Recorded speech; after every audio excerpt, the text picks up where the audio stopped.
Whew. All right. Welcome on in, folks, to the Central Committee stream with your host, Mike from PA. It looks like my sub goal is still broken.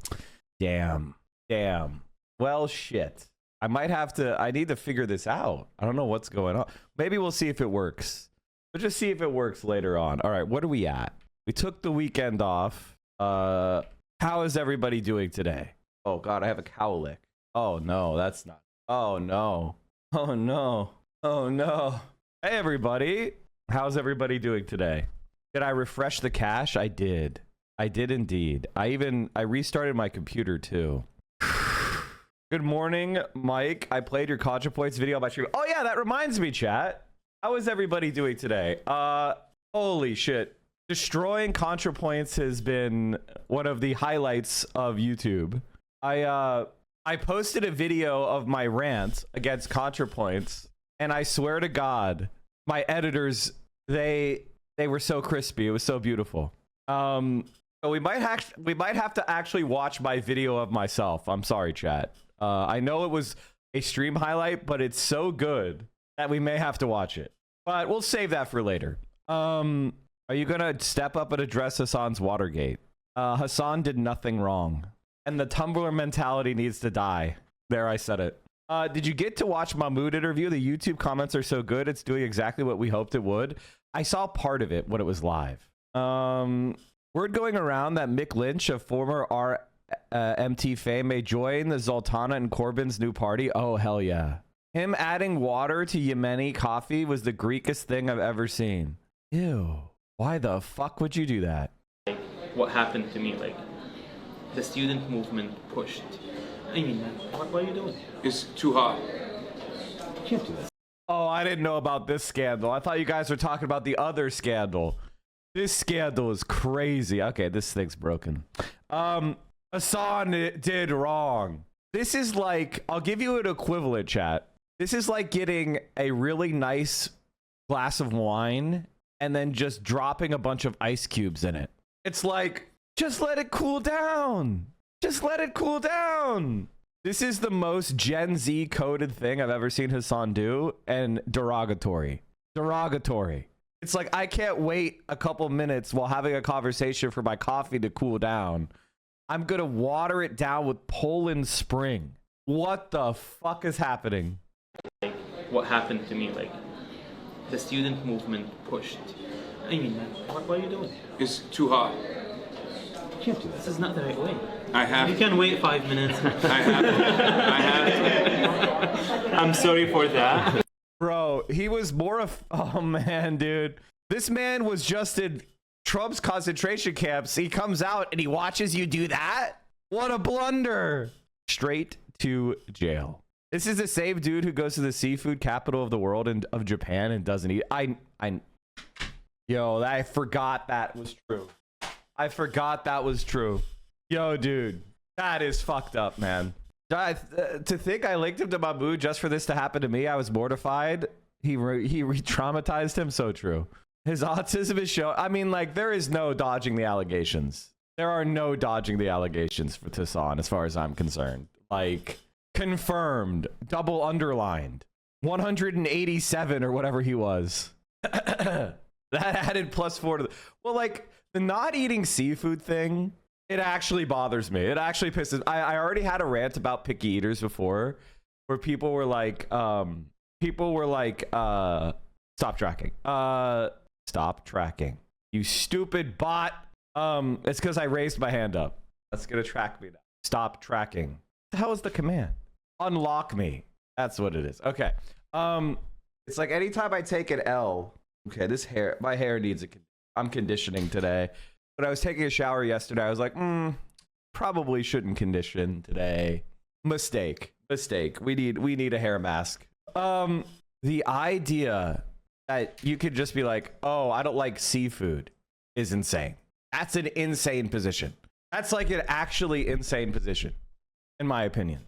If you like eat meat, but you just say, I don't want anything from the ocean, that's fucking crazy.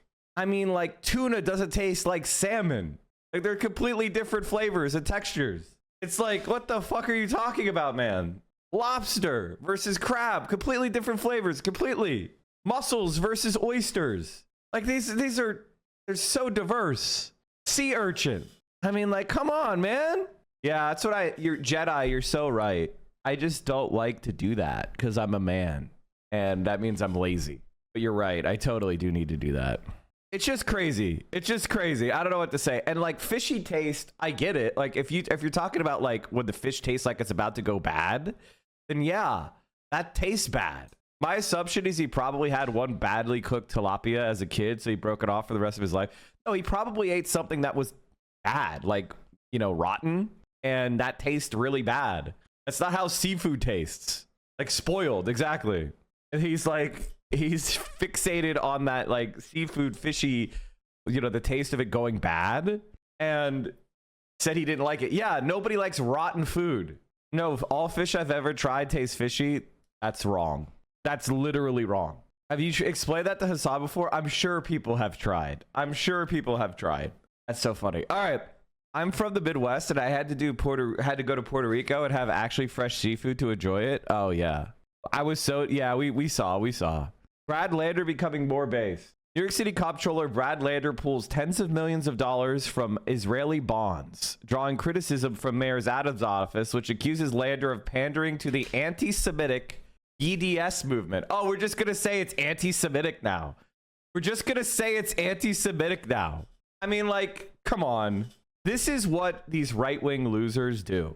Isn't it sad that Asmongold is now their puppet? He got manipulated into being Ethan Klein's puppet. Isn't that sad and pathetic? People who have problems with texture often learned at a young age that lots of people refuse to accept texture as a legitimate reason you don't like something, so they answer I hate the way it tastes. Okay, mussels and oysters and clams, cooked, raw, tuna, they all have different textures. Like, so that's not, they don't have very similar textures at all. So that's just not legitimate for the entire category of seafood. Adam Friedland has talked about this, but it's so infuriating watching non-Jews call Jewish people anti-Semitic because nobody gives a fuck about Israel. So you have to make it about bigotry because we all think bigotry, we all have the kind of default opinion that hating someone based on their religion or race is kind of icky. So in order to deflect from Israel, they have to make it about an interpersonal bigotry. That's why they do that, because they're cowardly fucks, because we're all going to object to being called anti-Semitic, which is why we have to stop pandering to this shit. When someone is actually anti-Semitic, we need to step on them hard. But when they're just criticizing Israel, we all need to say it's ridiculous, and you're just saying that he's anti-Semitic because he criticizes Israel. We need to not do this fucking pandering where we're like, there is anti-Semitic. No, there fucking isn't. And there is no left anti-Semitism. Because left wing means you don't believe in bigotry. It's like saying pro-Jewish Nazi. It doesn't make sense.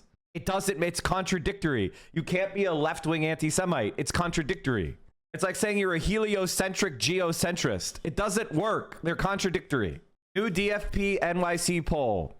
In a traditional mayoral electorate, Mamdani is up 16 points over Cuomo. Zoran 40, Andrew Cuomo 24, Eric Adams 15, Curtis Silva 14, Jim Walden 1, Not Sure 5. Cuomo is getting 32% of Democrats, 17% of independents, and 12% of Republicans. He's winning the 45 plus. So in other words, if the electorate was just people older than 45, Andrew Cuomo would have a 2-point lead. Zoran is winning with black voters and white voters and Latino voters. 42% of the black vote, 43% of the white vote, and 40% of the Latino vote. An actual perfect rainbow coalition. That's crazy. That's fucking crazy. There's a tiers bigotry for sure, because if you criticize Israel, it's anti-Semitic. But the government can criticize Middle Eastern Muslim countries and it's not Islamophobic? Of course not. I mean, that's crazy. Like, he beats Cuomo with black voters. End of discussion that the left is racist. End of discussion. GG, it's over. What do you think about Deja Fox? Don't vote for Deja Fox. She's the worst candidate. Fuck Deja Fox. All right, so what are we talking about today? BadEmpanada goes feral on Ethan Klein. Maga is melting down over the Epstein list. Hasan is like... Trump said Trump got ratioed on Truth Social. He got ratioed on Truth Social because he was like, Why are people still talking about Epstein? Who cares? Who cares about he's this guy that never dies? It was. So Donald Trump is implicated. Like, it's not that complicated. Donald Trump and Bill Clinton are implicated in the list. That's why both parties do not want the list released. It's that simple. The elites at both parties don't want it released because the Democratic Party elite doesn't want Bill Clinton to be exposed, and therefore a bunch of their people, as Christine Pelosi said, a lot of our faves. That's Nancy Pelosi's daughter. And Donald Trump is implicated. I mean, fuck, Jeffrey Epstein said he was his best friend for 10 years. So, like, it's not that complicated. They want to keep it quiet because there's shit on Trump. Period. We need to start referring to the Zionist Dems as extremists and urge them to moderate their positions. Will you cover the Drew Pavlov Superman meltdown? Drew Pavlov is literally irrelevant. He doesn't have a following. Like, Drew Pavlov is literally irrelevant. He doesn't have a following. He's not an influential person. He doesn't make any money from this content. He probably makes a couple $100s a month from Twitter, being a pathetic baiter that everyone hates. Like, he's literally irrelevant. If you get a minimum wage job, you're making more money than he is on Twitter. He is a fucking worthless slug. Do not spend any of your brain power on him. He is a loser. There's no list. Epstein killed himself for no reason. Maxwell is in prison for no reason. Yeah, they called it the Lolita Express. And a bunch of people went to the island with him, but none of them ever did anything. Anyway, stop asking. Wasn't it revealed that his dad yells at him frequently because he's making himself unemployable? Yes. He lives at home with his parents. They pay for everything. It's just like, I'm loving the Zionist meltdown over Superman. Fictional white country killing brown children can't help but see themselves. I mean, my main problem with it, I haven't seen it yet, so I can't judge. But what I will say is it is pretty revealing that Israelis instantly like mentally align themselves with the evil empire. It is pretty funny. I think Maga is more mad that he's denying it rather than the obvious fact that he's a pedo. Well, why would he deny it, Adrian? He denies it because he's implicated. It's not complicated. Bill Clinton and Donald Trump are implicated in Lolita Express. That's why neither party wants to dig it up. That's it. It's not complicated. It's not complicated. All right, let's start this shit off with some fun. I don't know if you guys saw this, but Bill Ackman bought his way into a professional tennis tournament. It's fucking crazy. Nobody thought he could do it. What if I told you that anyone could become a tennis player? You could say everything was stacked against Bill Ackman. No professional tennis experience, no natural coordination, $9.4 billion. That an everyday billionaire with a social media addiction could fulfill his dream of becoming a professional tennis player. I mean, who would have expected a really rich guy to be playing tennis in Newport, Rhode Island? Nobody. That against all odds, some guy could walk onto an actual professional match at the Hall of Fame Open. People train for their entire lives to reach a moment just like this one. Bill Ackman got there, he clearly hadn't practiced at all. He's so amazing. To cheer him on, I Googled things that people say at sports games. Sports Center. That was me. I've never seen anything like it. Whiffing. Bah! Hitting the net. Blurring the line between forehand and backhand. He returned a serve that went 54. No, y'all just refuse to acknowledge the left has thrown out feminism because of Hillary and Kamala's girl boss feminism. Like, it's not, like, it is hot to just hate women on both sides, and then y'all wonder why there's such a meme about it. I hate Hillary Clinton and Kamala Harris. They're women, therefore I hate all women? Well, I voted for a woman for president, Claudia de la Cruz. Feminism restored. Ah! Anyway, I also bring up another Claudia Scheinbaum. I also promote other women. Summer Lee from Pittsburgh, Pennsylvania. Seems like I like women after all. Anyway, moving on. Miles an hour. They lost in straight sets, but Bill Ackman changed the game. The tournament organizers themselves said it was, and I quote, a learning experience that will help us make better decisions in the future. It's right there. I think you have to give him credit for breaking the glass ceiling. Before Bill, Many billionaires were out there probably thinking, I can't ever play professional tennis. And we now live in a post-Ackman world. Generations of billionaire non-athletes will be inspired by what Bill tweeted after the game. Throughout the match, my wrist, arm, and body literally froze with the expected negative outcomes. I had difficulty breathing, and it was not a fitness issue. It got a bit better as the match progressed, but I was not able to overcome it. I regularly play with mid-20-year-old D1 college players and recently retired pros on a familiar court with no audience, with none of the same symptoms. Yeah, it's called a panic attack. He got nervous. He got nervous. That's inspiring. Did he win? No. Did he play really badly despite professional players taking it easy on him? Sure. But did he inspire me to get rich enough to buy my way into anything that I want? Absolutely. Next spring, I'm gonna be the backup shortstop for the Arizona Diamondbacks. 30 for 30 presents Net Worth, the Bill Ackman story. A Pershing Square production. Obama weighs in on abundance, guys. Ooh, this is gonna be good. Obama also argued that Democrats need to focus on how to deliver for people.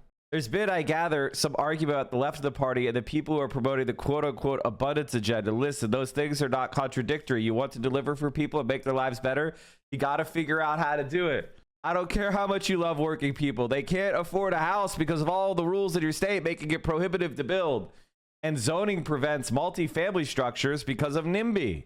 I don't want to know your ideology because you can't build anything. It does not matter. It is so funny that the Democrats that are him fail for all these years, and we say it loud about how they're failing and not delivering, and they're like, the economy is better than ever. How dare you? Now it's like, you can't even build a house. That's why we need to do more deregulation. Be better, and I think this is right, is to allow me to act more and then look afterwards to see if I did something wrong. I'll be accountable for it. I think too much of our regulation is precautionary as opposed to being able to let people move quickly and make decisions in the real world and then go back and see how they worked out. All right, I think that's a great point, and I agree with you on that. And I think there are a lot of people out there who would say that government's too bureaucratic, there's too much red tape in terms of getting things done. Any kind of project like the rural broadband takes 15 steps. 3 of them were DEI. That's crazy. The environmental reviews the rural and the broadband steps were set up by the right wing in order to prevent municipal or nationalized broadband. All the steps were set up by Republicans and incumbent corporations to prevent municipal broadband. Like in Chattanooga, you fucking loser. This is Ezra Klein. He's a Republican. Suits that bog these projects down for years, make them unfinanceable. There are people. Well, there you have it, chat. Now we're getting at it. Now you're going to find out why I brought up TIFs to Vosh 5 years ago, because that means unfinanceable. That means you need to give us tax breaks. You need to give us tax-free appreciation of our investments, which is what a TIF is. People who agree with you on that. You know what they're called? Republicans. Republicans agree with this. But you know who doesn't agree with you? AOC and Elizabeth Warren and Bernie Sanders. So maybe you're in the wrong party, because I don't think you're going to convince Democrats of this. Well, we'll see. I wish you well in that. I hope you do. I appreciate that. Yeah, no, I do. I think if you can convince Democrats of this, I think it'd be a great thing. But look, this is my... What a fucking cuck-ass bitch. Would be better, and I think this is right. What a fucking loser he is. What a fucking loser. What a pathetic fucking fraud. If you like these people, you are an idiot. You're an absolute idiot. Fucking loser. Why doesn't he understand the corporations and billionaires are the ones who benefit from deregulation? No. It's not. Okay, first of all, I'm not saying that you don't need to do some amounts of deregulation or whatever, or not deregulation, but re-regulation, which means removing regulations that are bad and adding regulations that are good, which seems simple. If you're like, well, why do we have bad regulations? The answer is corruption. The answer is money in politics. The corrupt people, the incumbents, they buy corrupting politicians that are centrist politicians. Centrist politicians are the corrupt politicians, in case you are fucking curious. The reason why they're centrist is because they take a lot of money from corporations and they do those corporations bidding. That's why they're centrists. If you stand up to corporations, you're not taking money from corporations.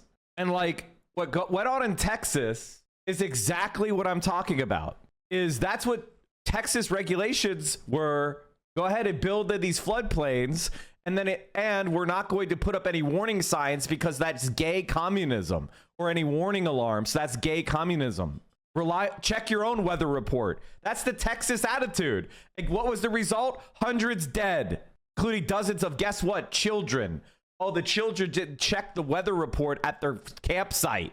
And the thing is, this isn't hard. It's actually easy. You just need to get rid of the corruption and build a professional public service that has high transparency. It's not hard. We know how to do it, but it involves standing up to these parasitic billionaires.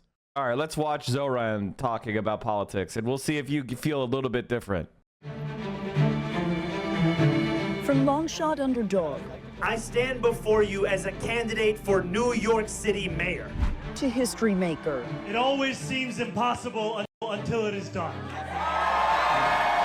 Zoran Mamdani is now the most talked about name in New York politics. How has life changed for you behind the scenes? Today, in a wide-ranging News 12 exclusive, the Democratic nominee for New York City mayor opens up about his uneasy alliances inside the Democratic Party. I've been having a number of conversations with leaders across our party. His plan to take on President Trump from City Hall. I will not back down from that fight.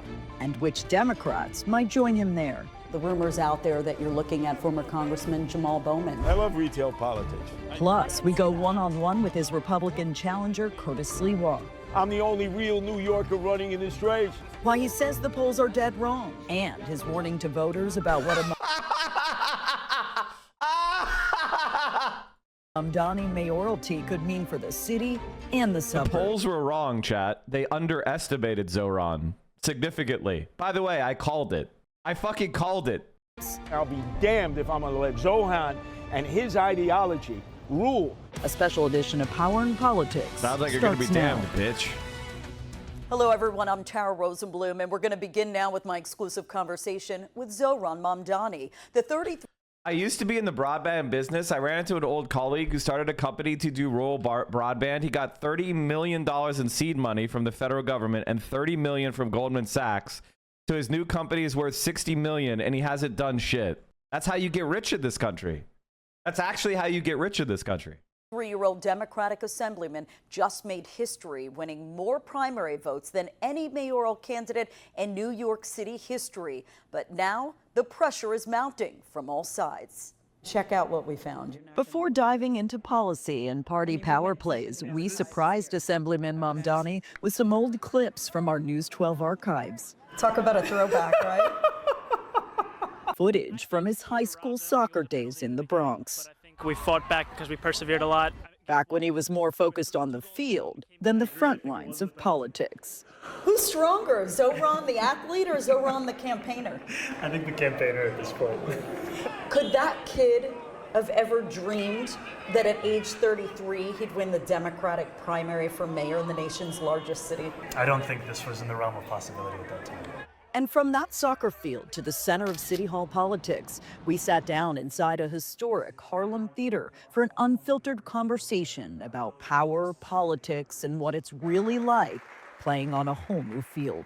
How has life changed for you behind the scenes since primary night? Sadly, as a result of the threats to my life and my family members, those that I love, I have to travel with security. But despite the new reality of traveling with protection, Mamdani says more doors are opening than ever before. So, the last time that we met up, you were the quintessential underdog, limited name recognition. Clearly, the polls underestimated you. Power players underestimated you. So what I'm so curious about now is... I didn't. Man, that was so easy. Again, how come I'm the only person who could, like, read polls and also, like, look at reality? It's like an impossible skill, apparently. Rage bait? Okay. I like Zoran Mamdani, and I really hope he does win the Democratic primary for the NYC. 2,000 likes, that's it? Like, this isn't even, like, 2,000 likes. Like, who cares? Like, who gives a fuck? Who gives a shit? Like, this is irrelevant. It's, like, irrelevant shit. Who gives a fuck? By the way, this is just somebody... I need to do a rant about this, chat. let's watch this. Just go so I can set up a rant, because I think this will be a good. You need to learn how to grieve. Oh, sorry, grieve defeats in politics. Like this is zoom out further. I don't know why it decided to just, my camera just decided to go fucking crazy. My camera just decided to zoom in. All right. You need to learn how to grieve defeats in politics. I'm just going to say you need to learn how to grieve. If you're going to be involved in politics, you need to learn how to grieve.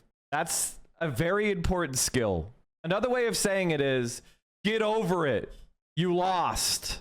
And this is why I think having participated in sports was a really big advantage for me, because you go into a sports competition, you try your hardest and you lose anyway. And then guess what? You got another game the next day. What are you going to do? Go in there all depressed because you lost a game? No. You get in there, you shake off the defeat, and you come back in and you try as hard as you can again. If you allow yourself to be like drawn into some sort of perpetual doom spiral because you lost one event, you're never going to succeed, and you will be a perpetual failure. I think a lot of this is due to the fact that this woman obviously never competed in an athletic competition or never experienced grief in any way. And so because she had a fantasy world of Kamala Harris winning the election that she occupied during the entire series of the entire months leading up to the election day, she lived in this fantasy world of how good things were going to be when Kamala Harris won. And then when that didn't happen, she was traumatized. And so for the rest of our life, we have to listen to her complaining about Kamala Harris. Kamala Harris lost because she deserved to lose. She was a bad candidate and she didn't earn her nomination. That's why. All right. And she didn't respond to what the electorate wanted. She was not capable of winning. It is what it is. Move the fuck on. It's the same thing with Bernie people. Like Bernie Sanders had a hell of a campaign, but he also had some deficits that he couldn't overcome. Maybe the country wasn't quite ready for him yet. Okay. It is what it is. Country is different now. It experienced electing Joe Biden over Bernie Sanders and how fucking disastrous that was. We got Trump back. So everything you and I were arguing in 2019 about why it was bad to elect Biden and how it was going to empower the right was right. We got proven right. So we should have the right to lead this party of the future. And people who thought that Kamala Harris and Joe Biden were the antidote to Trump were wrong. So that's what you need to learn. You need to learn how to grieve.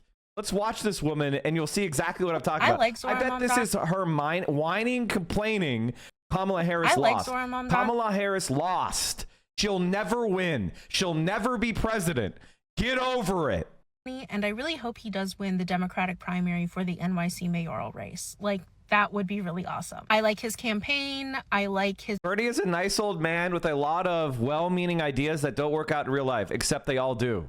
The countries that implement Bernie Sanders' ideas are the most developed countries in the world with the highest level of happiness and the lowest crime, the highest performing students, the most productive people, the happiest people.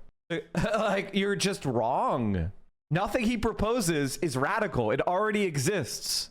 And we're the richest country in the world with some of the most resources of any country in the world, which means we're more capable of delivering those kind of programs. You're just wrong. His policies, I like how he speaks, and I like that he's energized a lot of people around progressive politics in America. But I personally am not energized because we could have had Zoran and Kamala, and I don't live in New York. Yes, I think the success of his campaign, even if he doesn't win, will have a ripple effect, but that's very slow. And if we're going to be real, great. One of the most progressive cities in one of the most progressive states in America gets even more progressive. That could mean almost...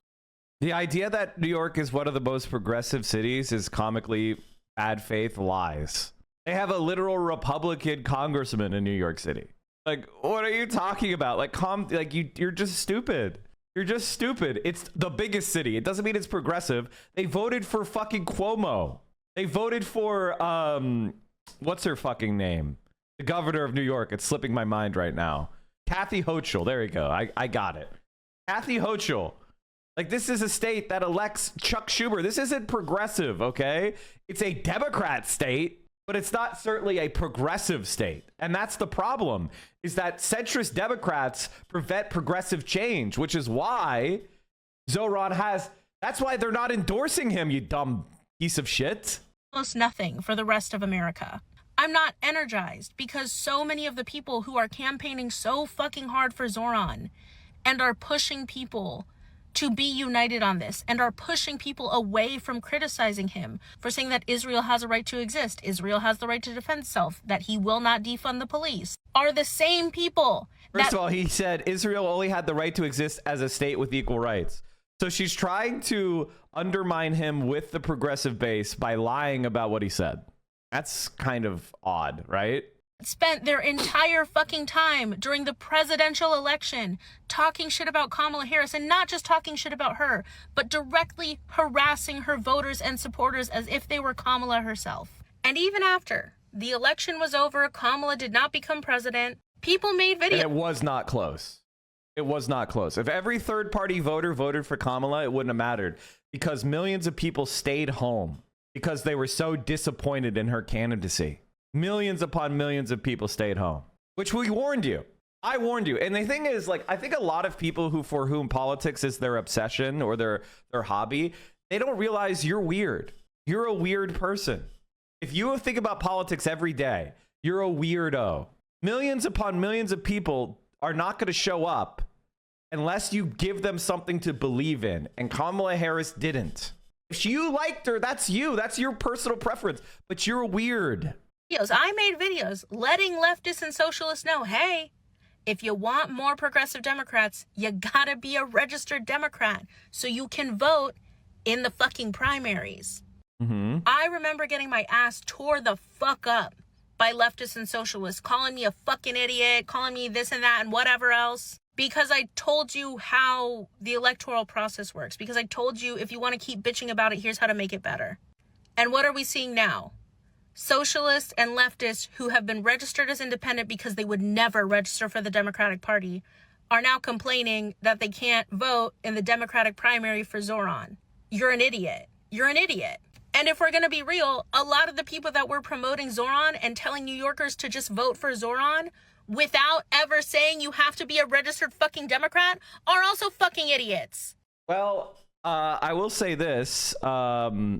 I have an image that I want to show you real quick about voter registration in New York. Now, the reason why I deregistered as a Democrat during the presidential election, but I re-registered as a Democrat after, for the express purpose of voting in primaries to only vote for left-wingers. And you can see, this is the Zoran campaign. This is the registrations in New York City. This is the registration deadline in 2025. That's the Zoran campaign. As you can see, they went exponential registering new Democrats. Whereas in 2021, with the centrists and Eric Adams, basically nobody participated. Barely anybody gave a shit. So what I want you to understand is that Zoran proves us completely right. Now, if you like Zoran, then you should just be quiet. I want you to just be quiet because you like him. So shut up. And you're not very good at this. You thought that Kamala Harris campaign was good. We told you it was bad. She lost. We told you the Zoran campaign was good. You said it was bad and we're stupid. And we crushed your Democrats. All right. So be quiet. Be happy because we have a good candidate that people actually like. Thankfully, no one listens to you. So we were able to demonstrate very easily. We know how to do this better than you do. The one thing you have to fucking do. And you guys refuse to do it because you hate the Democratic Party. Like, you all want to be a fucking Democrat, but you don't want to be a fucking Democrat. And it's stupid. And By the way, this is something else that's really important to explain, is that the Democratic Party isn't real. In other countries, like, we use the phrase Democratic Party, and it's not like parties in other countries. In other countries, to join a party, you have to pay dues. Like, you have to pay money to be a member, and you have to join. And it's like a thing. And then there is a convention where we talk about our policies, and then you vote on the policies that the party is going to select. That's not the Democratic Party. The Democratic Party is nothing more than a brand label that anybody can use for themselves if they get the most votes in primaries, which are elections that show up. So we don't really have a party. Now we have a Democratic Party apparatus in DC full of the most corrupt people in the world. And there are elected, there are Democratic Party formations in every state that send DNC members and things like that are extremely corrupt. But as far as like what a Democrat is, you don't have to do anything but check a box. The Democratic Party isn't a real party, and it means nothing. When I register as a Democrat, I don't have to hold a view about anything. I don't have to pay a dime. It's a meaningless brand name. Because I'm seeing so many people being like, just voted for Zoran, which means that they're admitting that they're registered Democrats who just voted for another Democrat. Because Zoran's a Democrat, by the way, and they're not getting any of the shit that Kamala Harris voters got. And they're definitely not getting any of the shit. Yeah, because he's anti-genocide. He's anti-genocide, and he doesn't believe in billionaires. And he wants to raise the minimum wage to $30 an hour in New York. And he wants to build social and public housing. He has an actual plan. He cares about people, and he's not a scumbag. He said he would arrest Benjamin Netanyahu in New York City using universal jurisdiction. He's different than Kamala. He's better than Kamala. And so people like him. The 92% has fucking gotten. Nah, socialists and leftists are hyping them the fuck up. It's just the hypocrisy is too great, and it hurts, and I hate it. I like Zoran. I like his mom. Mississippi Masala is one of my favorite films of all time. But I hate the hypocrisy of socialists and leftists who abandoned everybody fucking else in 2024. I hope New York gets an even more progressive mayor. That'll be great. Fuck the rest of us, right? Listen, we didn't abandon the country. You abandoned us. That's the thing that's kind of odd. Not you, because you're meaningless. You're just a TikToker. But Kamala Harris knowingly decided to say fuck you to young kids and young people and Arab and Muslims and anybody who cares about Palestine. She decided to do that. She decided to campaign with Liz Cheney. We told you that if she did that, she was going to lose. And she did. Get over it. And that's why you need to learn how to grieve. You need to learn how to grieve defeats and learn from defeats. Because politics never stops. Elections are just signposts on the road of your life. They come and go. And change is something that we have to grasp whenever we have a chance. Kamala Harris said, I am not a change candidate. And so she was defeated utterly and humiliated. And I'm glad. I'm honestly glad that Kamala Harris was defeated. Legitimately glad that Kamala Harris was defeated. And the reason why is because she would have been a cloud over this party for a decade. The entitlement, the incompetence, she would have been a cloud over this party for a decade. So the fact that she lost was the fastest way to dispense with that entire rad lib agenda that she was trying to push, which is vote for me because of who I am, not because of what I believe or what I will do for you and your family. I'm glad it's gone. I'm glad it's gone. I'm glad she was discredited. Everyone is anti-genocide except for the people currently doing the genocide. You mean right now? The one that's happening right now? Did Kamala Harris stand by Israel and neocons due to her own ideology? She's a cowardly machine politician. That's all she's ever been. Kamala Harris became the nominee because she's a machine politician. So she went with the machine politician shit. It's not complicated. Did this Liv make a new video after Zoro? I mean, it's not even good rage bait. It's just pathetic. And by the way, if you are somebody who's under the age of 45 and you think that Israel is not doing a genocide, you're a fucking shut-in loser weirdo. And you're an extreme minority. And the only people who agree with you are Zionist freaks. So if you're somebody who thinks that, you're a fucking weirdo. And I can prove it. Hutch may be the dumbest piece of shit I've ever seen. Can you imagine being like polarized into being a sex pestity orbiter? Can you imagine getting your takes from sex pestity? Holy shit. And yes, I'm dead serious. If you want to be involved in politics, you need to learn how to grieve and be an adult and learn. Sometimes I'm going to lose, and that's how it goes. If you can't handle defeat and learn how to regroup, then you are a fucking loser. Because losing isn't about a single event. It's about the course of your life. And if you're one of these people that are going to be like, I can't believe Bernie Sanders didn't win in 2016. Everything is impossible. We can never win. Then you're a fucking loser. Yes, he got fucked over. Yes, there were unfair shit that happened. Now we need to learn how to counter it. Make a list of everybody who stabbed him in the back.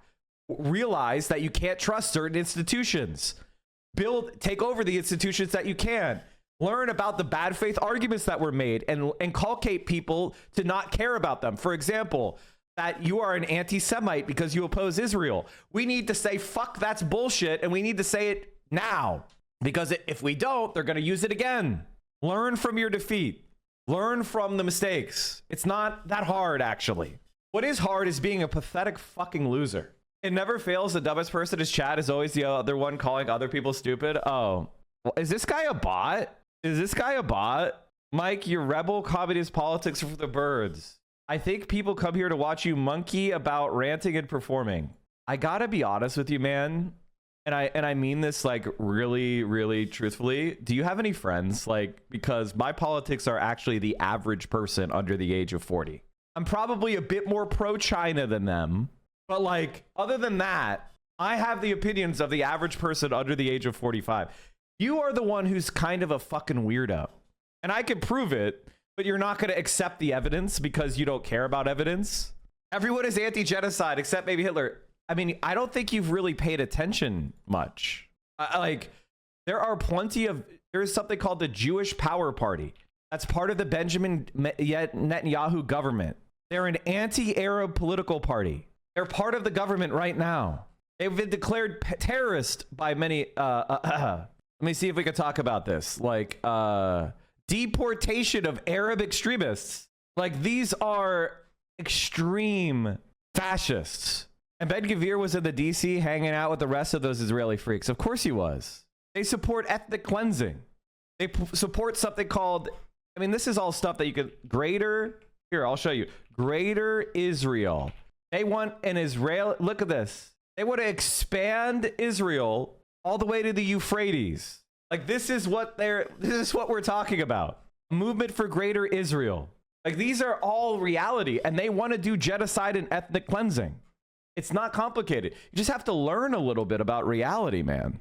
The Superman movie is as normie as you could get, and it was extremely anti-Israel.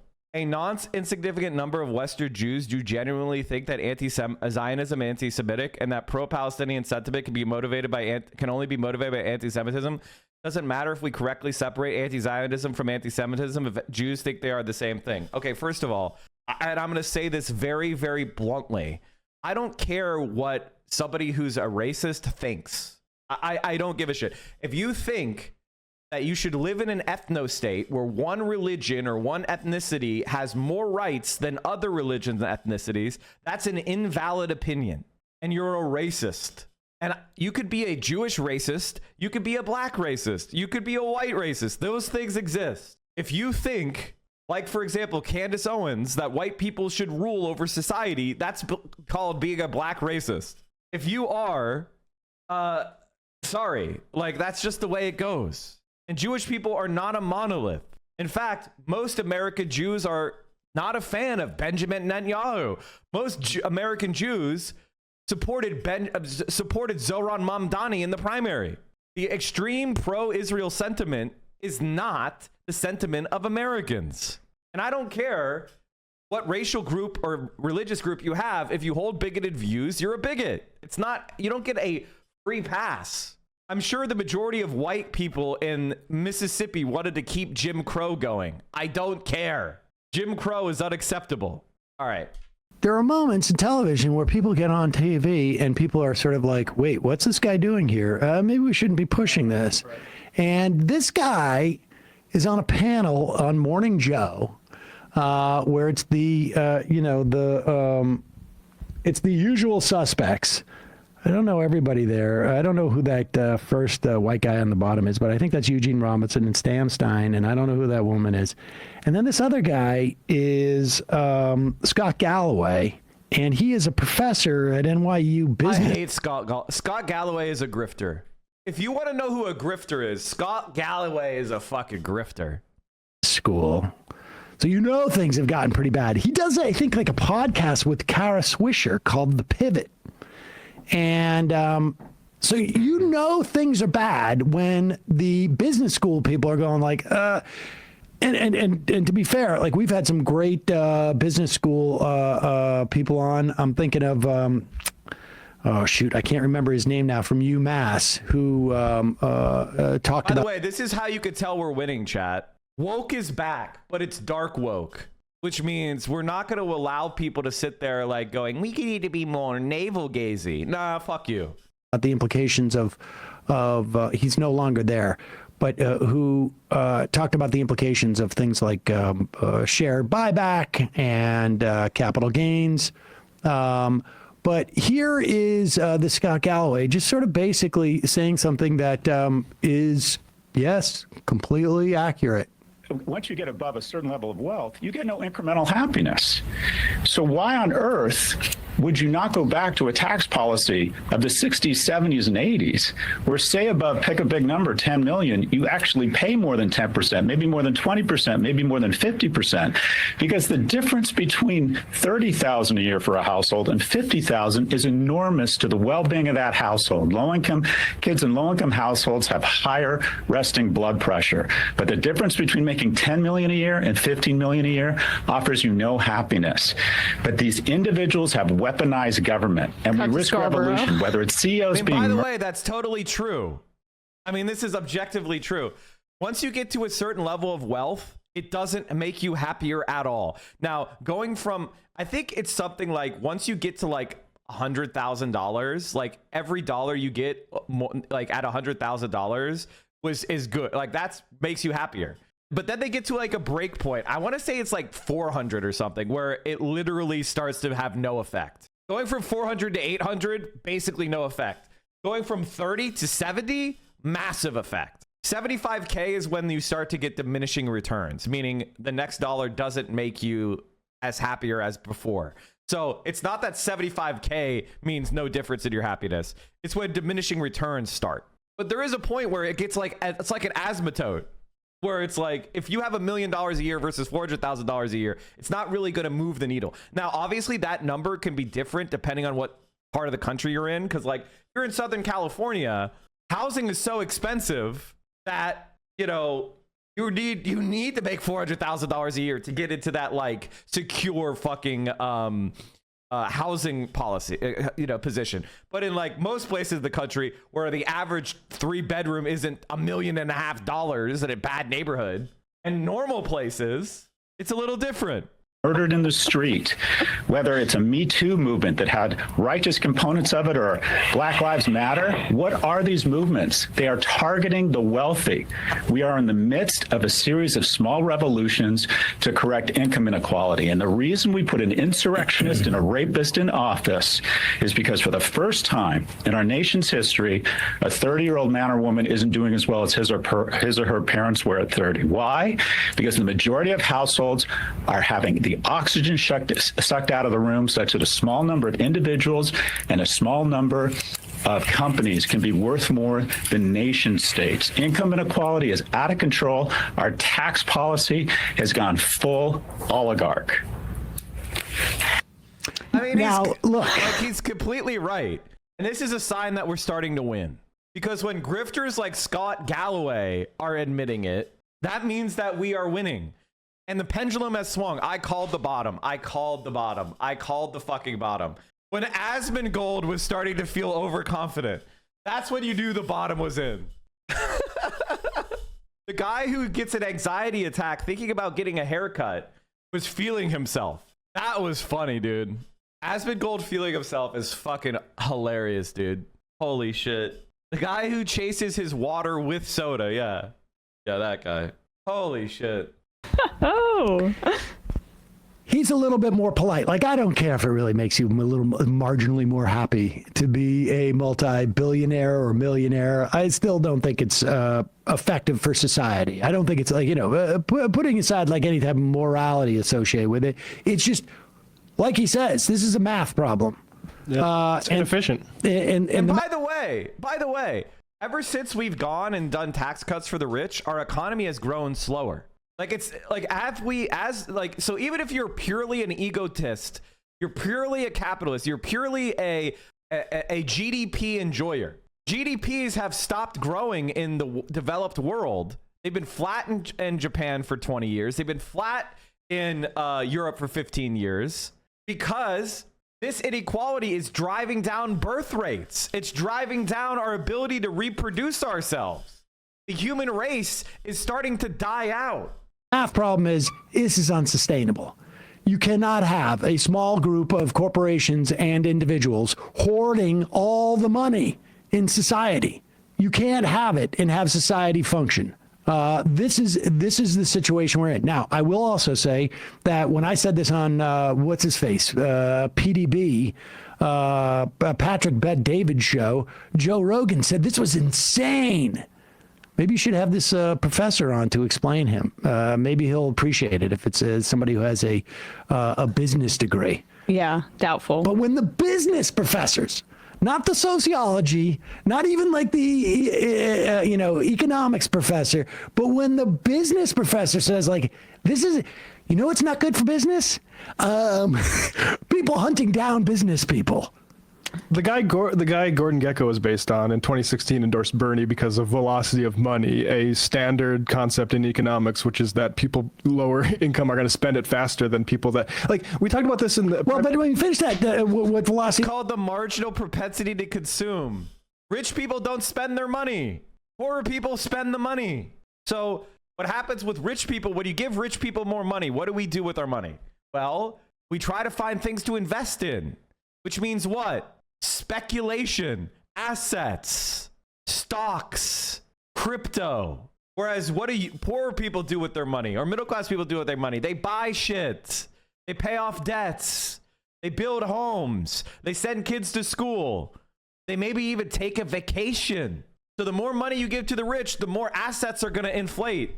The more money you take away from the rich, the more human flourishing will be achieved. Money is because you're going to spend more money and you're going to recycle it into your local economy. If you give somebody who makes $30,000 a year, or even $60,000 a year, maybe even $90,000 a year in a four-person household, if you give them an extra $100, they're not going to go and take that money and invest it or put it in some investment that's not going to do anything. They're going to take that money and they're going to go spend it. They're going to spend it on their electrical bill. They're going to spend it on their education. They're going to spend it on somewhere. And when they spend it in that place, the people who get that money, they go spend it at the grocery store.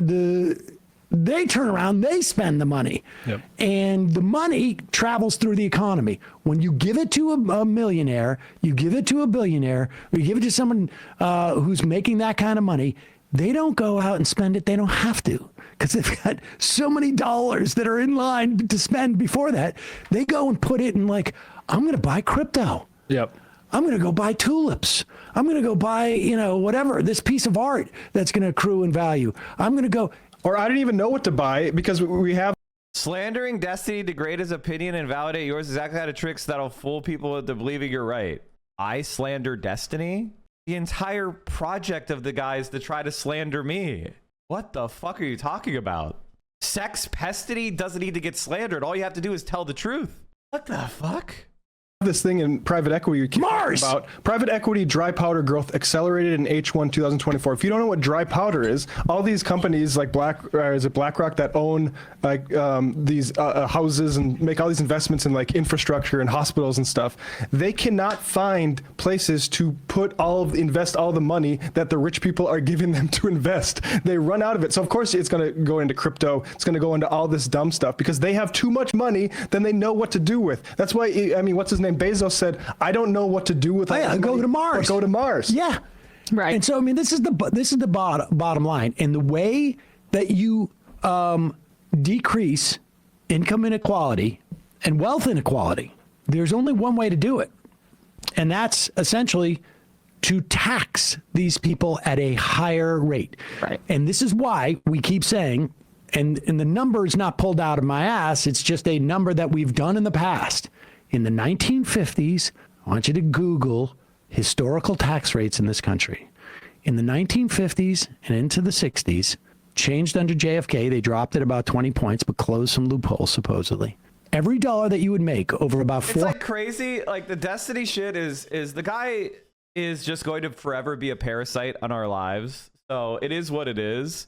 He's falling off. I mean, this is like a 1,000 on kick guy, okay? He's falling off, all right? He's fucking falling off. Let's just be honest. $170,000, which would be $3 million in today's money, was taxed. Every dollar above that was taxed For every dollar that you got above $470,000, 90 cents of that would go to the government. And so today that would be every dollar you make over $3 million any given year, 90 cents of that dollar goes to the government. Now, your libertarian friends are going to go, that's absurd. First off, Sam doesn't know what he's talking about because he's talking about the tax rates, but the effective rate was much lower than that at that time. The effective rate is what happens when you have a tax rate and then you start to apply like deductions and whatnot. Well, first of all, we are nowhere close to a 50% effective tax rate, which it was in those times. And if we, whatever it takes us to get to an effective tax rate of 50%, because right now for people who make that kind of money, it's like south of 20%. And that's just like in the way you can measure before, there's like far more sophistication to get around that. If we had anything close to a 50% effective tax rate, that would be a great place to start. The bottom line is the most important function of taxation at the end of the day, because we've shown that we can spend without actually having the money. And we just sent $8 billion to Israel, and we don't, we've never turned off the faucet to anybody when it's a priority for us. The most important function of taxation is to keep wealth inequality from growing. So you raise the personal income tax, you blow away the cap on Social Security and Medicare tax, you raise capital gains tax so that it is on par with wage tax. If you want to have a very small carve out for capital gains that are really about investing, long-term investing, not in stocks, but in like actual capitalization of things. We could have that conversation. There's no stock. Pull up your tweet of yours. Well, why don't you find it for me? Instead of telling me to, why are you giving me a quest? All right, new rule. Don't give streamer quests. If you want me to make a point, or you have a point that you think I've made well in the past, go do the fucking work yourself, you lazy piece of shit. And say, hey, Mike, remember this tweet of yours where you talked about billionaires? Here, and then you put it in the fucking chat. Oh, Mike, can you search up this thing you said? Blah, blah, blah. But what the fuck are you talking about? Mike, stop talking and then start searching things on another monitor. What the fuck are you talking about? Buybacks. But you need to change the compensation for a board of directors. They don't get paid, and the way you change that compensation structure and you don't have their pay tied to the stock is by raising capital gains tax on stuff like that. And then you could start to get wealth inequality under control. And then you also start to get political inequality under control. And then good things happen. With that said, ladies and gentlemen, at 2:53 p.m. on Tuesday. If you go to your kitchen and make a protein shake, I'll give you 10 subs. Side quest time. How about this? Give me 10 and I will. Mike, please understand you might be talking to a software developer, a breed of human well known for laziness. It's why they automate everything. Automation is good. If you want to talk to me, why don't you do your own work, you fucking lazy piece of shit? January 14th, we are done. Hey, folks, don't forget to hit the subscribe button and check out our daily We love Majority Report, chat. Also, chat, okay. We have, I would say, the best edited stream highlight of my YouTube career. The best edited stream highlight of my career, debunking ContraPoints' disgraceful statement. The editors cooked. Jesus. The editors fucking cooked. So if you have not seen this on YouTube, I want you to get out there. I want you to watch it. I want you to like it. Put it on the front page. That's a good point. My editors are finally catching fire, and I am finally catching fire. I upgraded the camera. I finally upgraded my camera. My old camera was this. See this? A literal $50 Logitech. Like, look at this piece of shit. I had that thing for 6 years. It's a solid cam. If you're trying to get into streaming, $50, or what was 50 when I got it. I don't know what it is now. But we finally upgraded the camera. If I can change, you can change. I watched it live also on YouTube, and then I watched it on Hakeem. Now you're going to watch it on my stream again because, ladies and gentlemen, actually, we might just watch a little bit. My favorite part is this when the editors edited in the ContraPoints. Hold on. Oh, here we are. Okay. So I was talking about Islamophobia, and I was calling out ContraPoints. And I mentioned that ContraPoints was an Islamophobic racist, which she started on YouTube. And my editors went and found a conversation she had with, you guessed it, Destiny, where she was more Islamophobic than Destiny was. Shot down on the street for being Palestinian. Yes, there's communal trauma and hypervigil. I'm not traumatized.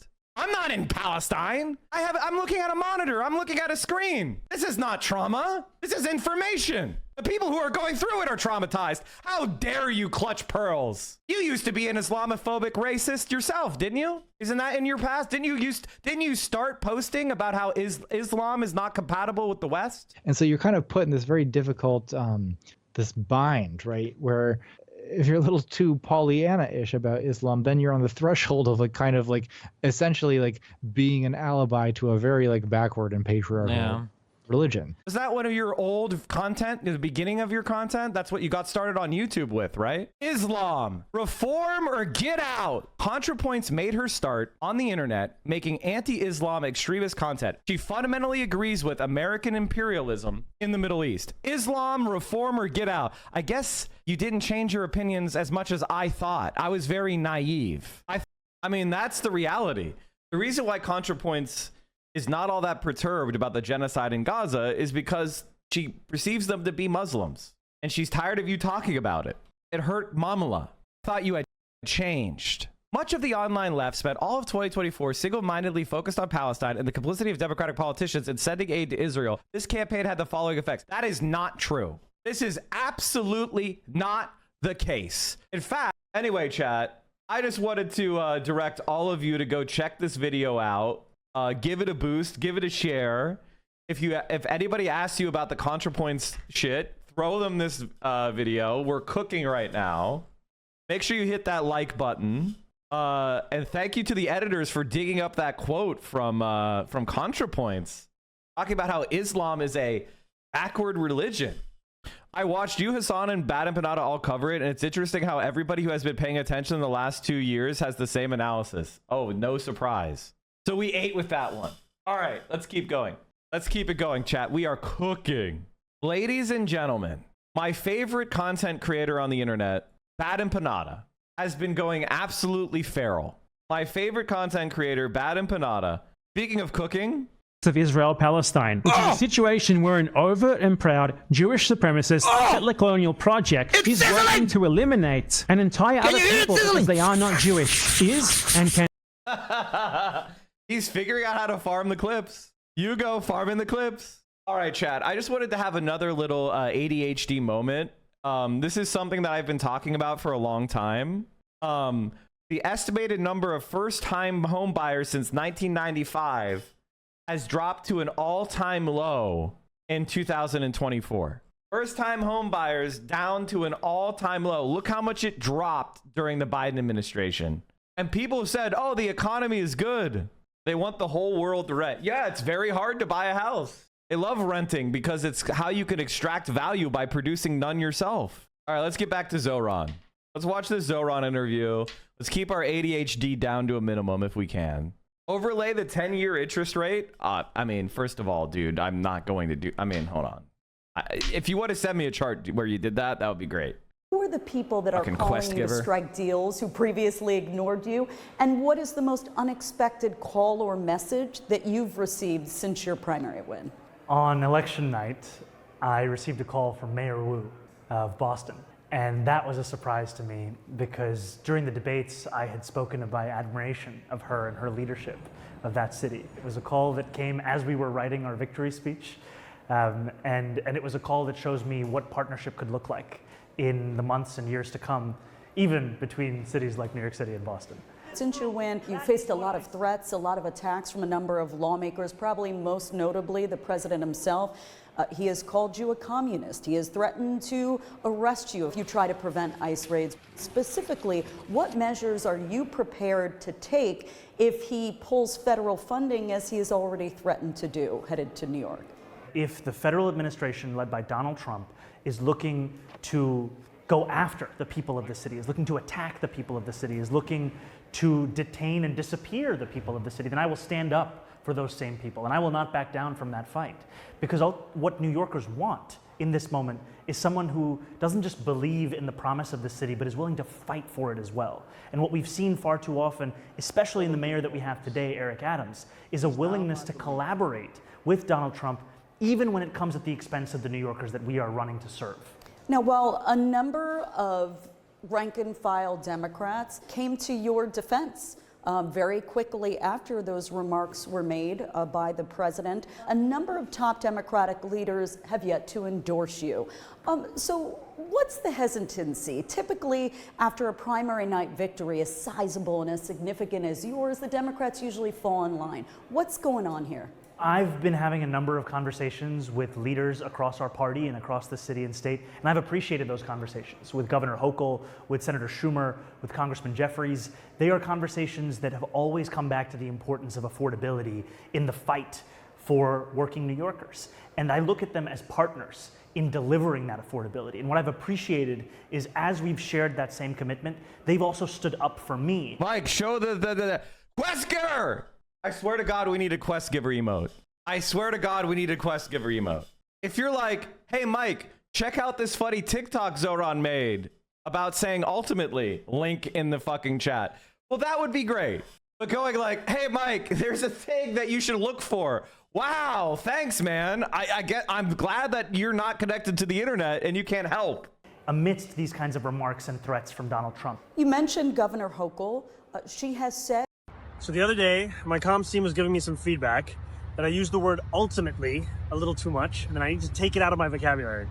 Then a few days later, I went home, opened up TikTok, and I saw this video. Ultimately. And ultimately. Because I'm ultimately. And ultimately.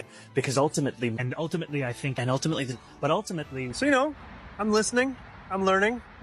I sit down for an interview with News 12, and I almost pull it off. The president himself, he has called you a communist. He has threatened to arrest you if you enforce ICE raids. I will not back down from that fight, because what New Yorkers want. So please keep sending me your feedback, because ultimately I will get better. He's so good at social media, man. He's so good at social media, man.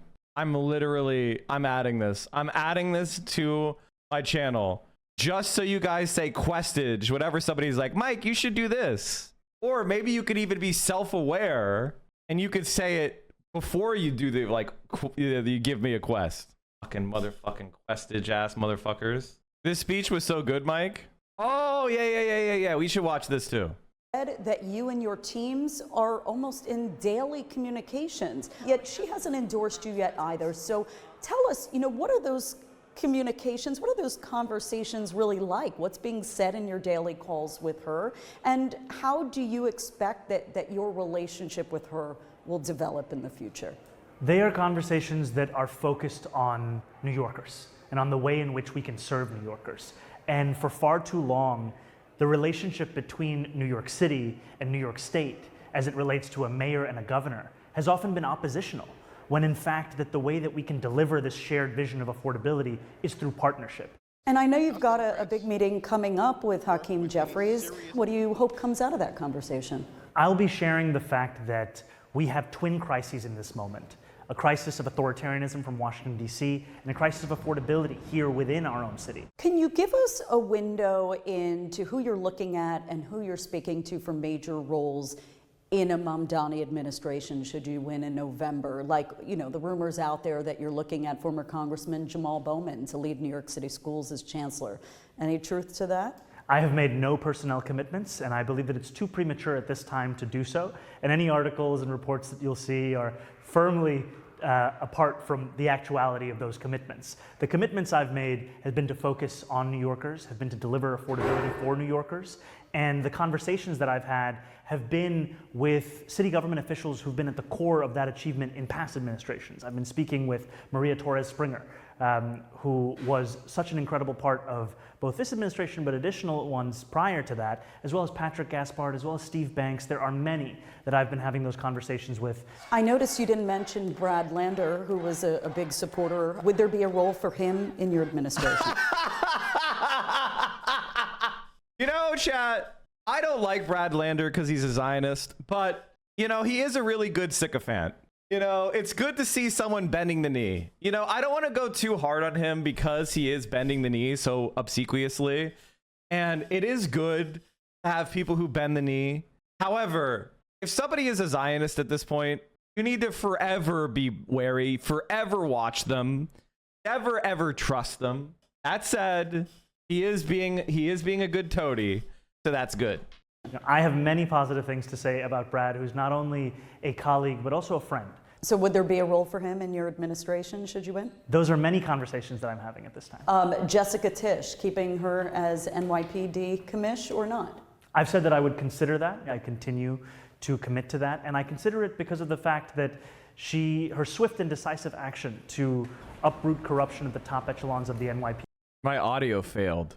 PD is something that I and many other New Yorkers appreciate. Again. And I also do believe that it is still premature to make commitments at this time. One of the comments that you've made since primary night that's gotten a lot of attention is when you said that you believe that billionaires shouldn't exist. And I know you've got a big meeting coming up with a number of CEOs, some of them who have publicly said that they're considering moving capital out of New York City. They're worried about your tax plans. So what is your pitch to business leaders who are feeling that hesitancy?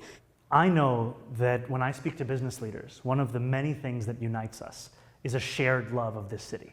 The fulfillment of a vision of a city for all New Yorkers is one that also includes not only the retention of the businesses and the business leaders we have today, but the addition of additional ones. And at the core of that is the understanding that this is a vision that is for all of us. My focus is on uplifting working class New Yorkers, middle class New Yorkers for whom there is not much of an ability to stay here, and to assist businesses in their ability to attract and retain talent, which is currently very difficult given how expensive it is for people to move to the city. Well, one part of the constituency here in New York City that needs no convincing is the youth vote. They came out for you in historic numbers, in droves. Do you feel as though you're creating a new political machine here in New York? And what responsibility do you feel to democratic socialism here locally? You know, I have said that I'm a democratic socialist, and I've defined that in many ways by the words of Dr. King decades ago, who said, call it democracy or call it democratic socialism, there must be a better distribution of wealth for all of God's children in this country. And when I look out at this campaign and our ability to inspire more than 50,000 people to join us as volunteers, to knock on more... Mike, I keep hearing about Zoran appointing Obama DNC type staff. Your thoughts? It's called being normal. What you should always look for is not like, oh, somebody once worked for a Democratic politician. That means they're bad. No, you need to look for specific policies that person advocated that are bad. If you could prove that that person wasn't just like a progressive who was working for the Democratic Party, that's who he's going to pick people who know how to operate within the system that exists to be mayor. And he's going to also have outsiders that he brings in as well. The question is the policies that those people are bringing forward. If you don't have anything substantive, then you're not really it's a empty critique. He has not changed any of his policies. Now, if you have evidence that he's changing policies based on the advice of some right winger he brought in, well, that would be cause for concern. There are plenty of people that are Democrats who are DSA members. That's called politics in reality.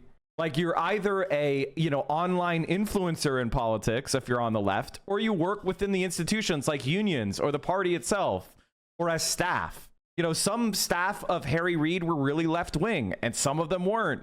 Like, that's just how politics works. So unless you have something substantive, then that's really an empty criticism. Of course, he's going to have some people from Democratic Party join his campaign. He won the Democratic Party nomination. And some people who work for the Democrats are actually not bad. Surprise, surprise. I mean, Bernie Sanders did the same exact shit. So it's one of those like kind of empty criticisms that doesn't really hit unless you're talking about a specific policy or thing that the person did that I can talk about. Other than that, you're just being tricked based on your own negative polarization against Democrats, which I totally get and agree with, but it's not a real criticism. You have to have a real criticism. Aligning with Democrats is already a red flag. He won the primary. He won the primary. He's defining what Democrat means in a way that we want. Oh my God. I'll explain it to you. Can you believe it? That guy worked for a major Democrat candidate. Oh, which Democrat candidate did he work for? Bernie Sanders. Oh my God, that guy's a Democrat Party shill. He worked for Zohran Mamdani. It doesn't make any sense. You need to actually have something substantive for me to criticize, other than he hired someone who worked for someone 20 years ago when they were 20. That's not a fucking criticism. If you go by that criticism, then I am corrupted then. I ran as a liberal in 2014. I was a progressive liberal in 2014. I hadn't had my full radicalization by then. I was radicalizing, but I had my radicalization 11 years ago. So this guy worked for Andrew Cuomo in 2007. That is 7 years before I radicalized. Like, what the fuck are you talking about? It's like one of those things where, you know, you're making a non-point. So, and by the way, I'm not yelling at you. I'm just saying that this is wrecker shit because it's not substantive. If somebody is not making a substantive point, then they're being a wrecker. If they have a substantive point, then I will deal with that point and I'll consider it. But that's not one. He hired someone who worked for someone 20 years ago is not a good point. It's fine to be cautious. It's fine to be like, you know, vigilant. But when people are trying to drive down your passion for Zohran while he's running against two Zionists in New York City, those people are helping the Zionists. Because the Zionists see that the strength of Zohran is that so many people have faith in him that are normally apathetic. So what is the best op move in order to defeat Zohran? It's to try to drive down the passion for him. It's the same strategy they're doing with AOC. Doesn't mean that AOC is good and has never made a mistake. But if all your political effort goes into trying to drive down enthusiasm for the left wing of the party, and then you have no alternative, then you're doing Con Intel Pro wrecker shit. That is a fact. That's why I don't like trots, because that's what they do all day, every day, is they try to be like, the UAW signed a contract with the company. They support capitalism. The UAW signed a contract. Sure, they got a 69% raise, but the means of production are still in capitalist hands. It's like, that's Trotskyism 101. They're scum and they're useless. Go Intel points. ContraPoints is just her name. She's not Sandinista points. She's ContraPoints. That's my favorite, like, little quip about ContraPoints. More than 1.6 million doors, make more than 2.1 million phone calls. What I see is the possibility of a new political movement that is focused on delivering a city for each and every New Yorker. And you know, one voting block that I know you're trying to make inroads with, as I was walking into our interview today, I saw a big full-page article about members, Jewish lawmakers and leaders who still feel uneasy. They still feel concerned with statements you've made as it relates to Israel. They're worried about anti-Semitism. What is your message directly to that voting bloc who has those concerns? That I will protect each and every Jewish New Yorker. I will keep them safe, and I will ensure that we make this a city where everyone can thrive. One where we root out bigotry and anti-Semitism, whether it's in our city or in our country. And I've been heartened by the expansion of our coalition to include many Jewish leaders, including Congressman Jerry Nadler, including soon-to-be Controller Mark Levine, soon-to-be Borough President Brad Hoylman-Siegel, and an illustration of the fact that the coalition we're looking to build is one that is looking to expand such that it reflects the entirety of New York City, not simply the incredible number of New Yorkers who voted for us in the primary. Coming up, I sit down with Curtis Sliwa for an unfiltered conversation on what it would really take for a Republican to win big on election night in deep blue New York City. Honestly, pretty funny that within a week, ContraPoints was outflanked by a Superman movie. That was part of the reason my video that I made that's actually growing my channel. My anti-ContraPoints video is like actually growing my channel. I gained like 600 subscribers since posting it. Like, it's actually like reviving my channel. Like, that's so funny, dude. Thank you, ContraPoints, for all your help in being such a dumb piece of shit. And remember, chat, if you see one of my videos recommended on YouTube, I want you to click it and play it through to the end, because we are getting in the algorithm, especially if you're watching a Hasan video. Right now, so I've been studying my YouTube algorithm, and right now I'm in BadEmpanada Live's algorithm. So I'm getting recommended on BadEmpanada videos, which is good. but we need to expand the algorithm. I need to get hooked into Hasan's algorithm. I need to get hooked into Majority Report's algorithm. I need to get hooked into Secular Talk algorithm. Those are the people that we need to hook into. Please do your part by clicking on my videos. Thank you. And the reason why we need to grow our YouTube is in case I get banned. Let's be honest. I don't think Twitch is going to ban us anytime soon, but it's always, I realize I have too many eggs in my Twitch basket, so I need to spread out just so, you know, one, more influence, two, protects. So like if I get banned on Twitch, I'll be streaming on YouTube the next day. Very lib. What's very lib? You should collab with Secular Talk. Yeah, I would. I'd collab with Secular Talk. I try to push him to the left because he's kind of like, he needs to be pushed to the left. He needs to be pushed to the left. He's very TYT coded. Oh, so much. How's everyone doing? It is so lovely to be here, and I want to say, can we have a big round of applause for DSA? For our incredible elected officials, State Senator Salazar, Assemblywoman Claire Valdez. You know, as Gustavo was saying, this campaign's journey in many ways begins with the town hall that we had last fall. A town hall where I made clear that we could not do this without the support of everyone who is here today. We could not do this alone. We would not do this alone. And there were questions asked, there were answers provided. And I remember leaving the town hall and meeting another DSA member a week or so after. He came up to me and he said, you know, I know you said that you think there's a path, but you think it's also really difficult. Stop telling us how difficult it is. Just let us believe. Let us believe. And it really meant something to me because we all understood the terrain. We all knew just how impossible of a task that seemed. And yet what I heard in that DSA member was the importance of leading with our belief. Not with the caveat, not with the context of it, but the belief of what we could win if we were willing to fight for it. And at that town hall, we said and committed to things that many people thought were ludicrous. That we could knock 1 million doors. That this organization, at the time I had said, we wanted to increase membership by 500 new active members. People were like, I don't know. And we said these things because we knew that as tempting as it is in our politics, there are so many more New Yorkers who believe in that same world. It's not just the ones that you talk to, that you see online. It's the rest of the people who call this city their home. 8.5 million people. We knew there were more. And what we have done over 8 months is nothing short of incredible. And I do have to, as a good DSA member, push back in saying that this is my victory. This is all of our victory.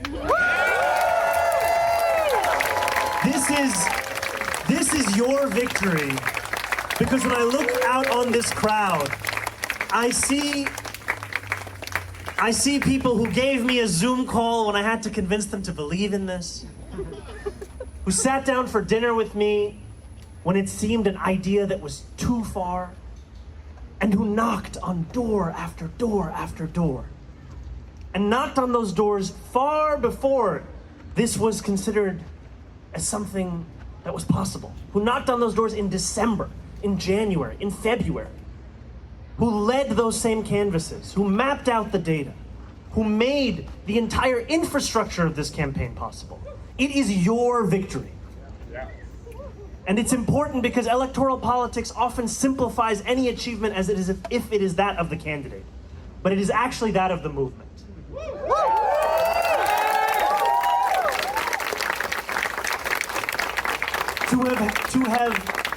To have had a team of more than 50,000 volunteers.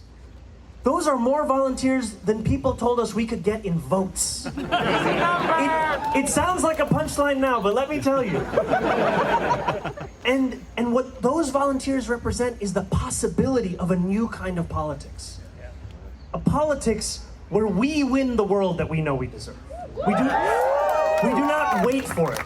One of those Twitter accounts that we all know says DSA should. Tweets out things that DSA should do this, DSA should do that. And I think one of the many beautiful things about this organization is if you want to do it, you can just start doing it yourself.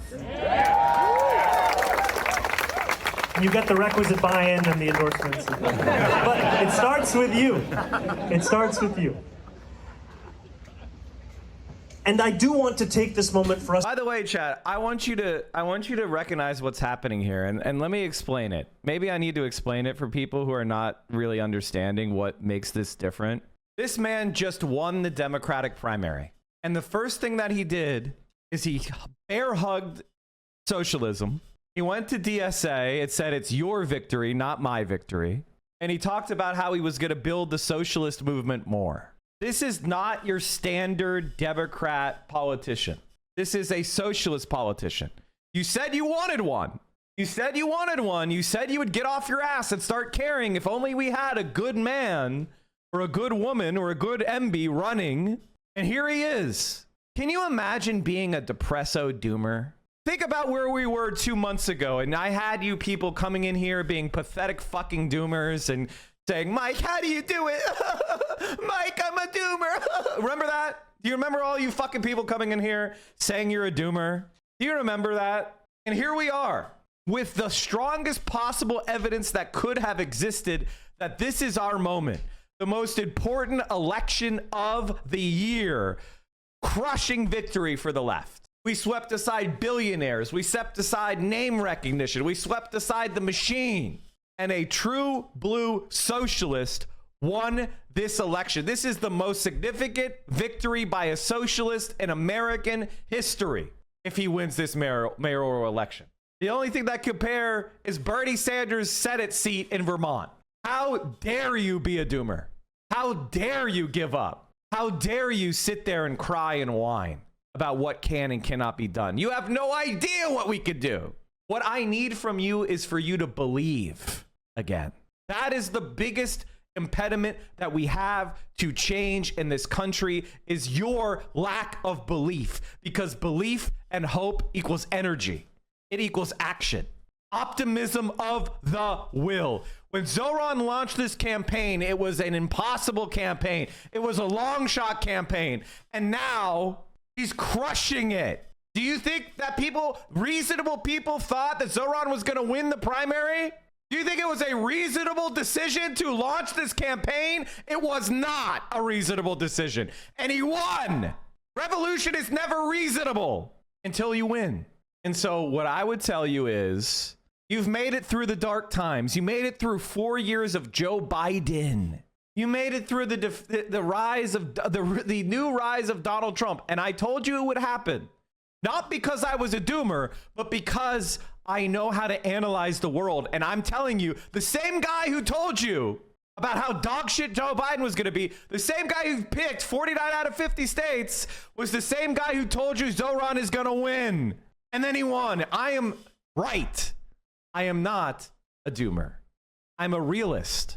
And every single socialist should be a realist. And some part of realism is, and this is the other part, you must be an optimist. You must believe. Doomerism is the last stage of your liberalism. Doomerism is the beginning of the right-wing pipeline, the conservative pipeline. If you don't believe, you will never win. Are you afraid Zoran's win will end up like Cesra's government, where Yanis Varoufakis was finance minister when they created many austerity programs and sold out their voters? No, because the difference between, I mean, listen, what Zoran is proposing is actually achievable. And he got people to say the stuff that he wants to do is unachievable. And it's eminently achievable. So he'll be able to have wins, but also he kept your expectations low. This is the funny thing. They said that his stuff is unreasonable, and then when he does it, it's going to be very easy. Like he has maneuvered this politics so well. Can you upload a video on doomerism? I absolutely need to come up with something on doomerism. I need to do something. I need to do a rant on doomerism with 100%. Tom like a Tom, thank you for the 20 tier 1s. I appreciate you, brother. Our sub count is broken and it's actually triggering the fuck out of me. Thank you for the 20 gifties. All right, let's keep going. And I do want to take this moment for us to soak in what we've accomplished. We have gone from a place where we were polling at less than 1% to becoming the Democratic nominee with the most votes of any nominee in New York City primary history. We have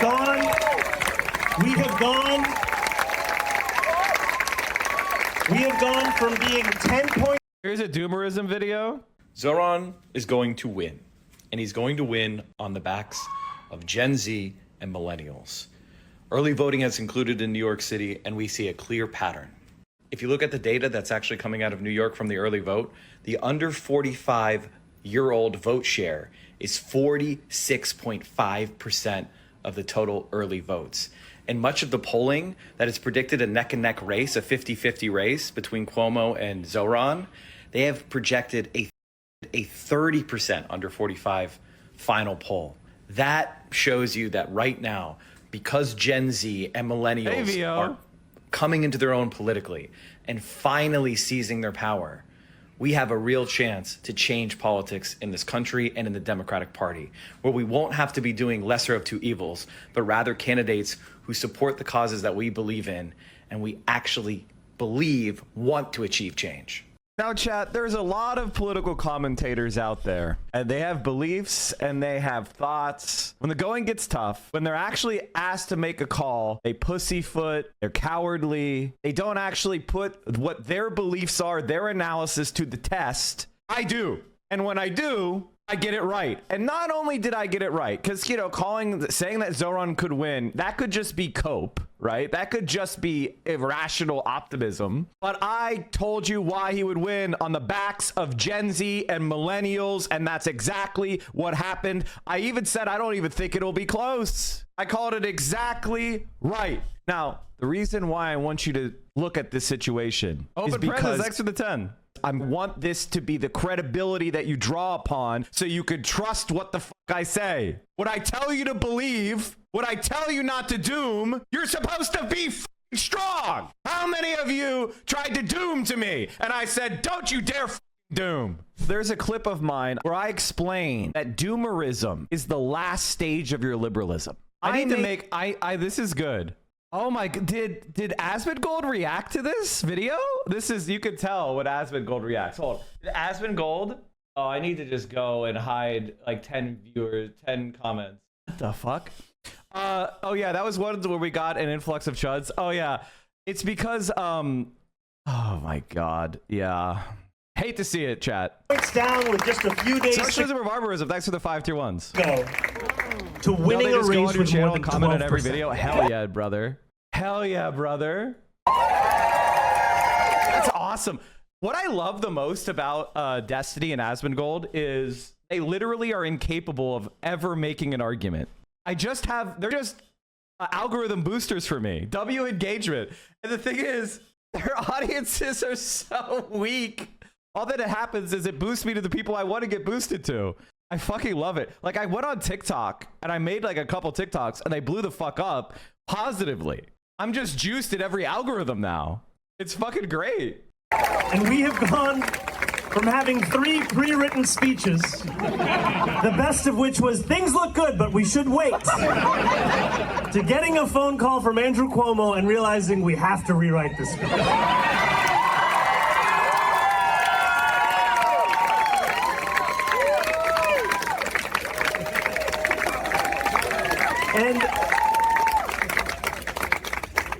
And we should celebrate this because you have done the impossible.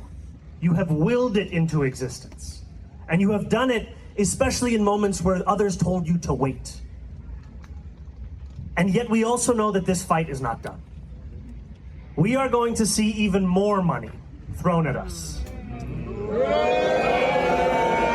We are going to see a last gasp opposition to what this campaign represents. And we are going to see that over the next many months, And so while we should celebrate this moment, we should also know that it will require another fight from us once again. That this job is not finished, and that we will have to canvass once again. We will have to march once again. We will have to rally once again. And we will have to do it every single day until election day. But we also know that the job doesn't end on election day either. Because to be a good leftist means to know struggle as your friend. And to be a DSA member means to know that electoralism doesn't represent the entirety of the organization. It is our responsibility to build power everywhere. And so while we must win this election, we must also ensure that the left continues to build power. Because there are so many incredible things that a mayor can do, and there are even more things that the people of this city can do. And so I ask you also to join this organization and to remember that this is, no matter what, if you joined this organization back when I first truly learned of it in 2017, knocking on doors for Khadr al-Yatim in Bay Ridge, or if you're joining it today, it's yours. Because this is an organization that is committed to the dignity of working class people. And I'm asked in almost every interview, what does it mean? What does it mean that you're a democratic socialist? And the expectation is that I'll be like, oh, what? No. It means that you believe in dignity for all people. It means that you believe in the extension of democracy from the ballot box to the rest of our society. It means that you believe that no person should be priced out of that which is necessary for them to live their life in this city. And you know how I know that it's working is it used to be enough that the President of the United States would say that he's a socialist. But now he calls me a communist. Because the socialism just isn't hitting the way it used to.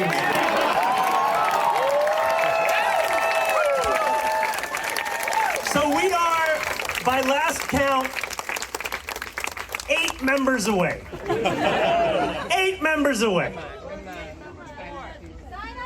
And so what I will ask you in the good old-fashioned organizational peer pressure, we need to find those 8 members. So who would be willing? Can we find at least one person to put their hand up who will join DSA today? We have one over here. We have one over here. We have one over here. We have 4. We have 5. We have 6. We have 7. We have 8. We have 9. We have 10. We have 11. We have 12. We have 13. 14. 15 people. And what I have to ask you is to remember that it's not good enough to raise that hand, you gotta sign up. You can't just get the adrenaline from this one moment. Magdalena is gonna find you. She always does. But truly, it is a joy to be here, and it is a joy to have built this with all of you. And, you know, I, like many of you, have anxiety. And one of the things that has always helped me in dealing with that anxiety about the world is working through it. Is going out and canvassing and organizing. And it is this organization that taught me the dignity we can win through that work. And I thank so many here who guided me for so many years. The names that you know and the ones that you don't. The electeds that you love and that we all must keep in their seats, and the incredible staff who make sure the work that we can actually do connects with working class people, and the organizers who take the time out of their lives each and every day to build it. It's a joy to be alongside you. It's a joy to have built this campaign, and it's going to continue to be a joy to win the city that we all deserve. Thank you so much.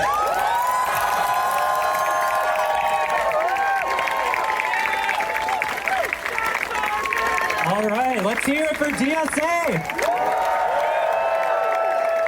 Let's hear it for our future mayor. All right, let's get to business. There's gonna be a selfie line. A selfie line? Like, I love Zoran so fucking much, man. The reason he's not just some politician, a tourist in the left, but he actually sees his victory as part of a larger project to build the DSA. And this is actually a problem I've had with Bernie, and to a lesser extent AOC. AOC does some of this, but I see Zoran as realizing that he needs to build his own machine, an alternative machine, a leftist machine. If we're going to counter the Democrats, their strength lies in the machine politics, the money they hand out, the venal corruption. So we have to build an alternative. If we're going to defeat the Democrats, we have to build our own machine. Oh wait, this is a Sean video. Look at that. Presumable DSA membership has gone up a lot since Zoran's win. Not only that, I think that the New York City DSA is now like 10% of DSA members nationwide, which means that they're organizing New York City at 3 times the rate or 5 times the rate of their other places. So that means that people need to look at what New York City DSA is doing and copy it because it's working. We just saw that Elon can do to Grok, turn it to Super Nazi. What's your take on Grok joining the DOD? XAI announces the Department of Defense will begin using Grok. They just did Hitler posting. What the fuck? I mean, open Nazism is spreading on the right. We need DSAL to not be our trash. They're so bad. Okay, here's I don't know the situation with DSALA, but what I will say is, if you are somebody who thinks it's revolution or nothing, then you probably should just shut the fuck up about DSA, because it's pointless to even try to, you're not really engaging with politics in a serious way. It's not to say that I'm pro-revolution, but the reality is that, we don't have the conditions yet because we don't have organizations. Ironically enough, having leftist electoral organizations is a prerequisite to revolution. If you actually study revolution, you need to have leftists running for office. That's a sign that leftism is strong. You're not going to do revolution out of fucking Zeus's forehead. When the American empire finally collapses, historians will be stunned by the greed of the elite. They'll be stunned by the loyalty of the poor. The working class didn't just vote against their own interests. They worshiped the billionaires robbing them. They slashed their own benefits, gutted their own healthcare, cheered while the rich rode off in private jets as tax deductions, not because it helped them, but because they were told it would hurt someone else. And that right there is how you rig a democracy without even breaking a single law. There was a comment I saw under my content, I must say, perfectly articulated. Sean Ryan, the vibes are shifting? A fighting socialist program, a resolution for the DSA convention. I'll have to take a look at this, chat. It seems very long. The vibes are blossoming. Just got to Ireland and the cabbie from the airport started bashing Netanyahu within 5 minutes that he said he was about to be done for the day and was going to have a Guinness. I'm assuming the tourism industry plants these guys so we have an authentic experience right away. He was worked up about Netanyahu nominating Trump for the Nobel Peace Prize. Nominations for the Nobel Peace Prize mean nothing. Anybody can do it. It literally does not matter. All right, let's keep it going, chat. Andrew Cuomo is doing adverts in the upper... Oh my God.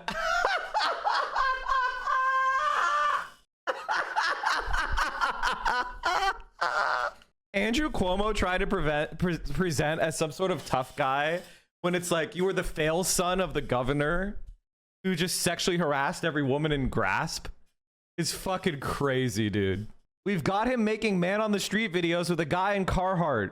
By next week, he'll be sipping chai and eating kalat al-nal. Okay, kalilat? I can't pronounce this, chat. I'm too white. All right, yeah.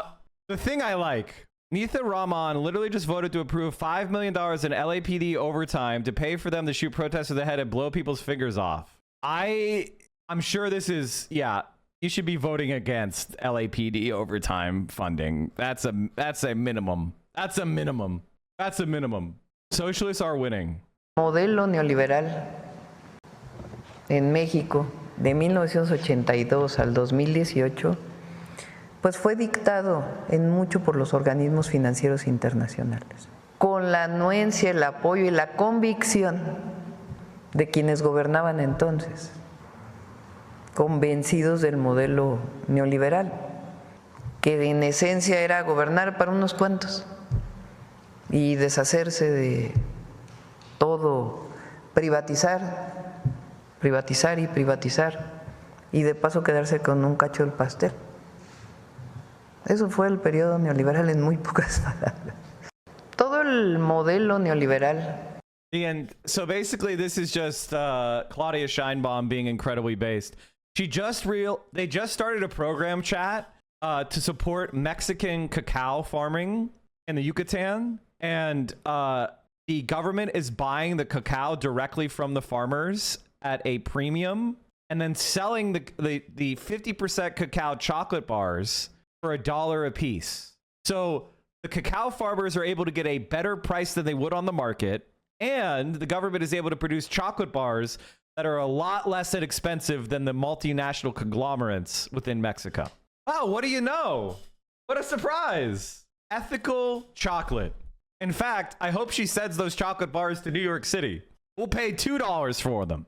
De chocolate es una barrita. Also, do you see how she's a streamer? Do you see how she's a streamer? The future of politics is streamers, chat. This is her daily stream. De 20 gramos. Y esta barrita de 20 gramos está teniendo 50% de cacao. Es buenísima. Estamos hablando 40% de pasta de cacao y 10% de manteca de cacao. O sea, la manteca que trae el cacao. Solo está trayendo 35% de azúcar de caña. Sí me gustaría I wish this had a translation on it.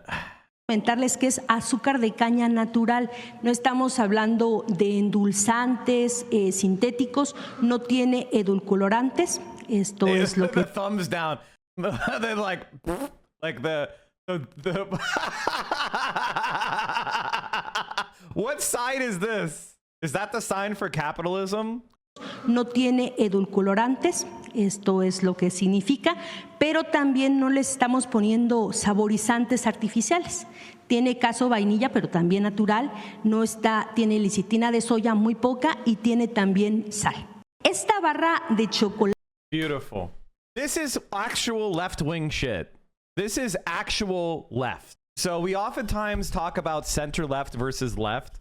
This is left. This is saying the market has caused a failure in Mexican society, and we are going to use government to provide the financing for an alternative market to develop our own domestic market. We're not going to be shy and just say the market will figure it out. This is left-wing shit, actual left-wing shit.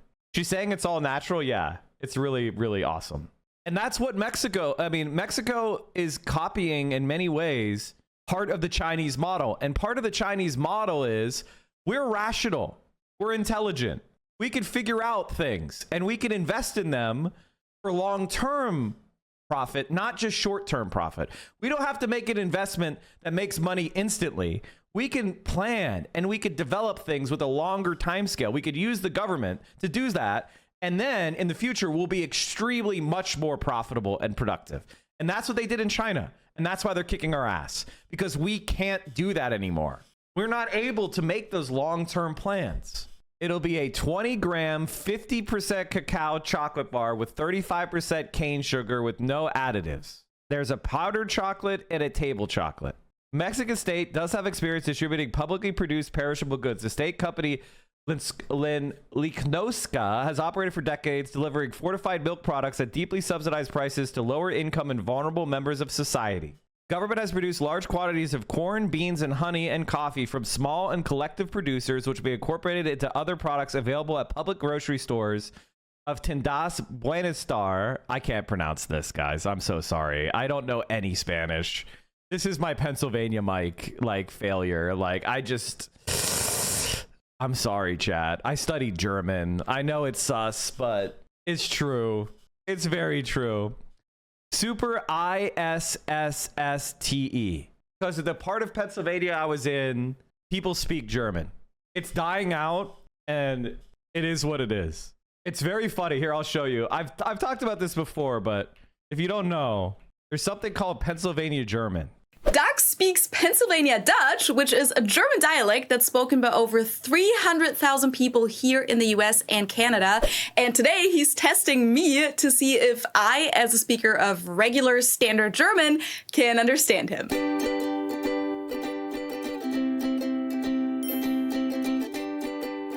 Servus and welcome back to my YouTube channel. My name is Feli. I'm originally from Munich, Germany, but I've been living here in Cincinnati, Ohio, on and off since 2016. Isn't that related to the weirdo Amish? Yes.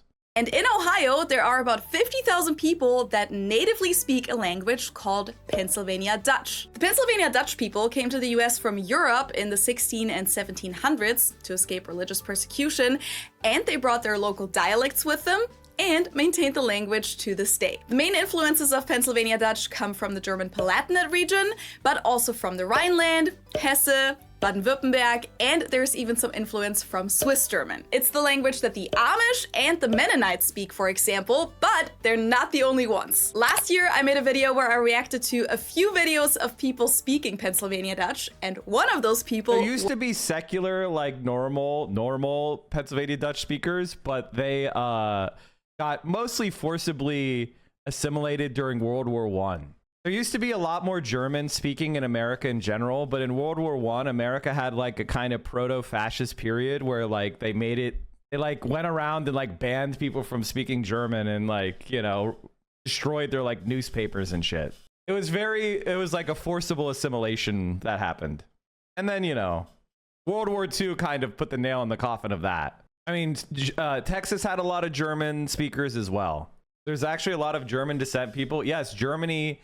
There was called the Revolutions of 1848. And a lot of left-leaning people left Europe and came to America. So a lot of leftist Germans left Europe and came to America. So so these were like, you know, socialists and you know, more left-leaning. Damn, where did they go wrong? They lost. That's what happened. They lost. It happens from time to time, you know. You don't always win. I was watching BadEmpanada videos, and now I'm getting reacts from like BadEmpanada attacking. Do Demon Mama, do they still exist? Does Demon Mama and Xander Hall still exist? Are they still on the internet? Is that still a thing? I forgot they existed. Holy shit. 44-minute debunk of a 7-minute video? You know BadEmpanada is going crazy. I saw this video. I actually saw a clip of this on TikTok where this guy was like, BadEmpanada was, you know, denies the Harlem door. And then the guy just like gets basic facts wrong. It's very funny. All right. What else were we talking about today? Oh, did we talk about BadEmpanada going feral? Oh, while I do that, chat, did you see Asmongold? Asmongold was, he was struggling with anxiety. Take a look at this. Right back. As a long-haired girly, please do something with whatever's going on back there. Yeah, I need to fucking cut probably the tips of my hair because they've turned into basically dust. I just don't know really if I want to do that because it's like, you know, I gotta fucking like, Jesus Christ, you know what I mean? Oh, fuck. And so I don't know if I really want, you guys shave, bro? I don't really want to go, I don't want to be shaved at all. I don't want to shave my head at all. And you've been stressed lately. Have you thought about possibly moving to Florida with your dad? I don't want to. I don't want to, my home is here. I live here. And I told him I'd go out there with him sometimes. But the reality is that, you know, I've made my whole life here. And that's where I am. And so that's it. And so, yeah, I don't know what to say. Get some Viking braids? Yeah, maybe, right? But, yeah, I mean, I might stream over there. I'll have a setup over there maybe whenever he moves. But other than that, I'm not really looking to move or do anything crazy like that. I mean, the truth is that, you know, I just don't really, like, I just want to be free to live my own life, right? Like, that's all I want. That's all I ever wanted is just to be able to live my own life and do what I want to do. And that's my focus. Not about anything or anybody or any other stuff. Just me living the way that I want to live, doing what I want to do, right? That's all I've cared about my whole life. And that's it. And so, yeah, Twitch always has ideas for you. A lot of people have ideas for you, right? A lot of people have ideas. And so, yeah, anyway, that's really it. And question, we all grow old and move on. You ever see yourself stopping? How many more years of streaming? How many more years of me streaming? Gosh, the retirement talk has begun. Jeez, what a good question. My general feeling is Asmongold is like one of my favorite content creators because he has absolutely no value. Like, it's almost a phenomenon. It's a fascinating phenomenon. Absolutely no fucking value. it's just it shows you the power of kind of like collectivity.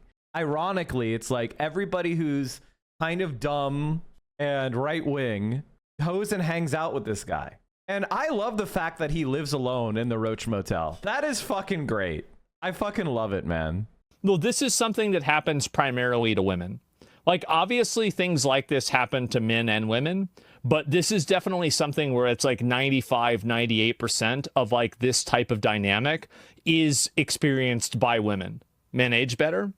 Well, men's value isn't necessarily only like, I would say, like, if you're thinking about like what if you're trying to compliment a man, I think that attractiveness or appearance might be in your top 3. If you're trying to compliment a woman, attractiveness and appearance is probably your top 3. I love this clip because it shows you just how Asmongold is he doesn't have the theory of mind. He doesn't have the ability to project a point of view from somebody else's position.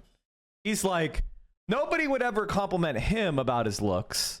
So therefore, all men, it's not that important to be complimented by your looks. I mean, that is probably the biggest pile of cope I've ever fucking seen. Bro, you're just ugly. I'm not saying I'm not. I'm just saying you're ugly, man. So that's kind of the problem is you have made fun of my appearance. I make fun of your appearance. Who gives a shit?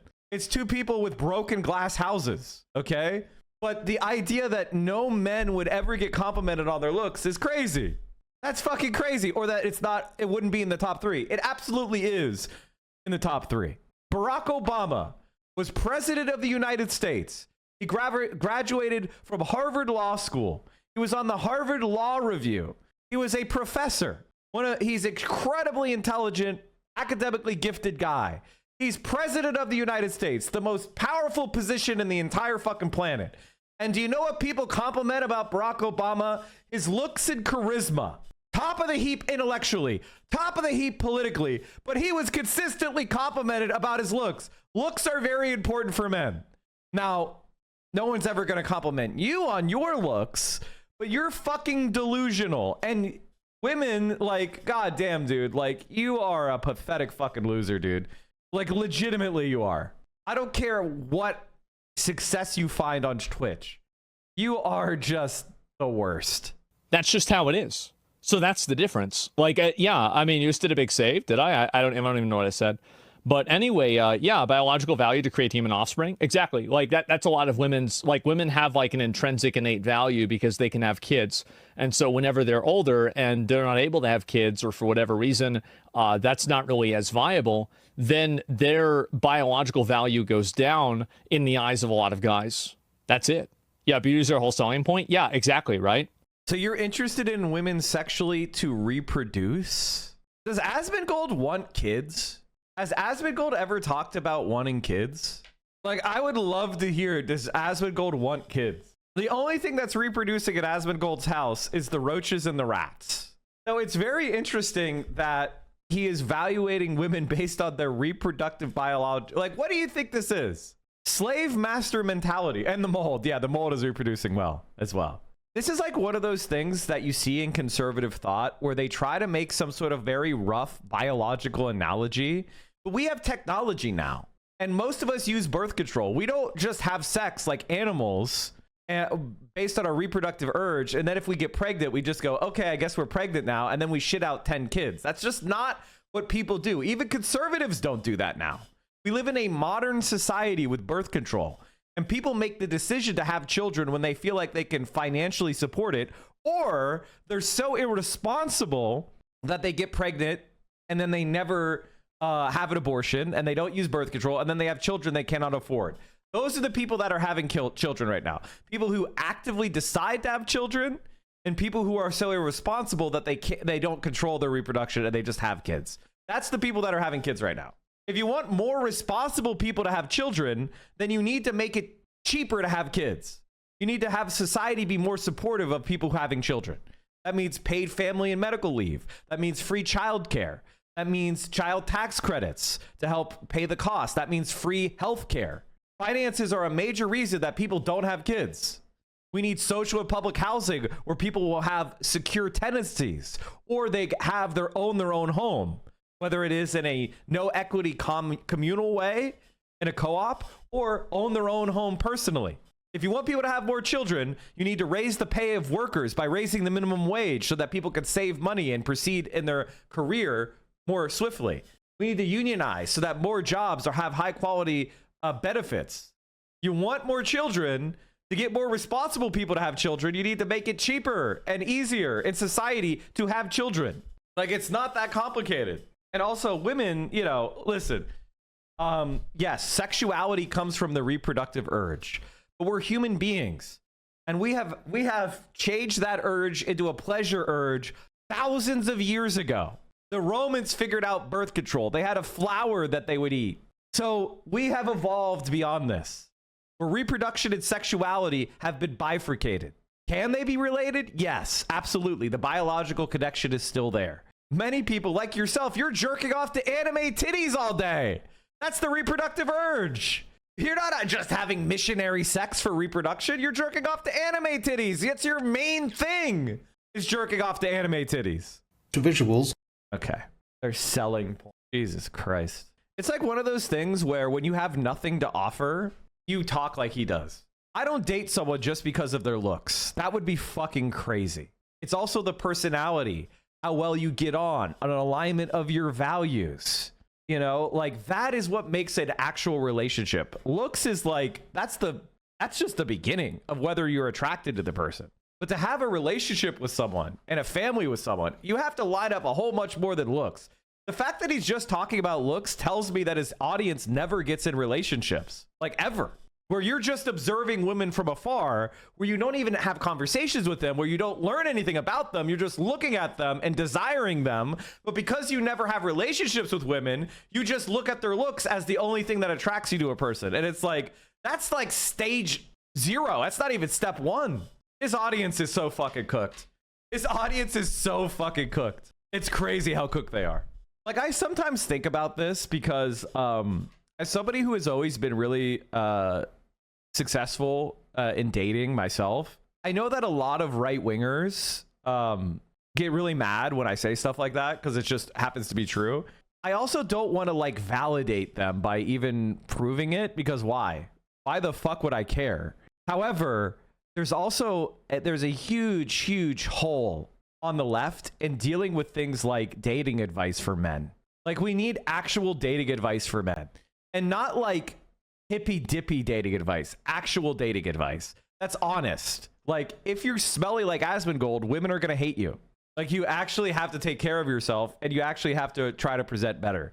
It's not the only thing better. It's not the only thing that matters. But if you're Asmongold, like, women are not going to be attracted to you no matter how much money you have. Denims has segments on that. Maybe Denims and I should do something on that. Like, learning how to date by somebody that is not Hasan. Like, Hasan doesn't have any advice for you people. With all due respect, Hasan doesn't have dating advice that you guys could like use. He's on a different strata. He lives in a different world. Hasan says be normal. That's not good enough advice. There was a recent poll online about which body type people thought was hotter, and men got mad that women didn't pick the type that men thought they wanted. Okay, let me just talk about the body type shit. You are not dating women. You date a woman. I'll say this again. You are not dating women. You date a woman. There are women. There is a woman for every type. Women are just like men. They have lots of different strokes for lots of different folks. Yes, there are some traditional ways of being. Like, for example, Hasan is probably considered hot by like a lot of people. He could date a lot more people than you might be able to. But there are billions of people on the planet, and there are probably hundreds of thousands of people you could date. You're never gonna date them all, okay? Stop focusing on shit like that. Focus on maximizing your potential, focusing on living authentically for yourself, and look for someone who vibes with that. You don't date women, you date a woman. It's not that hard. It really isn't. It really isn't that hard. Like, come on. Hasan says dating is like a muscle, but it says it to a crowd of paraplegics. No, he's saying it to a bunch of toddlers who have never taken their first step. They're not even toddlers yet. They're babies. You have to teach people how to like be human beings before they can like start deadlifting. All right. The BadEmpanada takedowns. I want to watch them because they're very funny. And I just like him, man. He just makes me, he's just awesome, dude. He's just fucking awesome. But these chuds will say shit about you and Buddy. I mean, the thing is, like, Buddy's like 4 or 5 girlfriends ago for me. You know what I mean? It's like one of those things where it's like, you know, it's like, God damn, dude. Like, come on. Come on. Leave this poor woman alone. She got banned for saying globalize the intifada, okay? And wearing a Hamas headband. Let her go. Let her be alone, okay? Let her be alone. Also, she should be unbanned. So, BadEmpanada, I believe this is his official, BadEmpanada CPS is his official Twitter, right? This is BadEmpanada, right? This isn't a fan. I believe this is BadEmpanada, if that's correct. Okay. What does CPS stand for? We're creating a CPS merch line, and we're taking suggestions. God, he's so cool. The Chris Kunstler video is very good. Ethan Klein lives a life that many people would see as perfect. Unlike so many others in this world who work so hard for so little, Ethan, for a few hours' work each week, has... I love these guys, but the 1 hour videos, I can't do it. I just can't do it. It's so long. 30 minutes I can do. 30 minutes I can do. Hours? It's too long. All right. Hasan Piker brandished a gun against an innocent chat user and then he doxed him. Hasan Piker brandished a gun against an innocent chat user and then he doxed him. Hasan Piker gun threat. This is like a... What's this? And you put whipped cream on... She's trying to sabotage my weight loss. It's a parfait, chat. It's a handmade parfait. See? Look at that. Thank you, VO. Strawberry yogurt, I believe. Thank you, VO. It's very nice of you. Appreciate you. All right, let's keep going.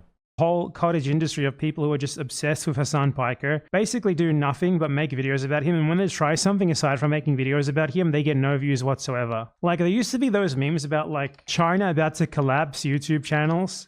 It's all about how China is about to collapse, like 25 days to the end. Now there's, like, channels that do that, except they do it for a Twitch streamer. Like, the pure obsession they have with him is crazy. It's so disproportionate, it's so ridiculous. And it's because all of them realize that when they make videos about Hasan, they get views. When they don't make videos about Hasan, they don't get views. They do this, but for Hasan Piker. It's over. Economic collapse. The collapse has begun. 25 days to the collapse. 29 days. It's the end. This is like, there's a whole cottage industry of channels. There's just this for Hasan Piker. And they just make a mountain over a molehill. Like, every single dumb little fucking second of his stream, they analyze it and they upload a video on it. What is going on with them? Hasan Piker gun controversy. Hasan Piker said that he's rich at a party. What else? Hasan Piker has a rich dad. Hasan Piker made cringe bro tip videos 10 years ago. Hasan Piker, Hasan Piker, Hasan Piker. You know why they do it. Let's look at, like, the prime example of this. Like, Willie Mac show. If he doesn't mention Hasan Piker in the title, he gets around half the views. Even his videos about iDubbbz, he nonetheless includes Hasan so that he can get more views. Even his videos about Destiny doesn't get any views. And the Destiny drama, there's a lot of people interested in that. The highest views that he gets without Hasan is like 200,000. Then Hasan, 400,000, 420,000, 369,000. This one's only 2 weeks old, so it's got 240,000.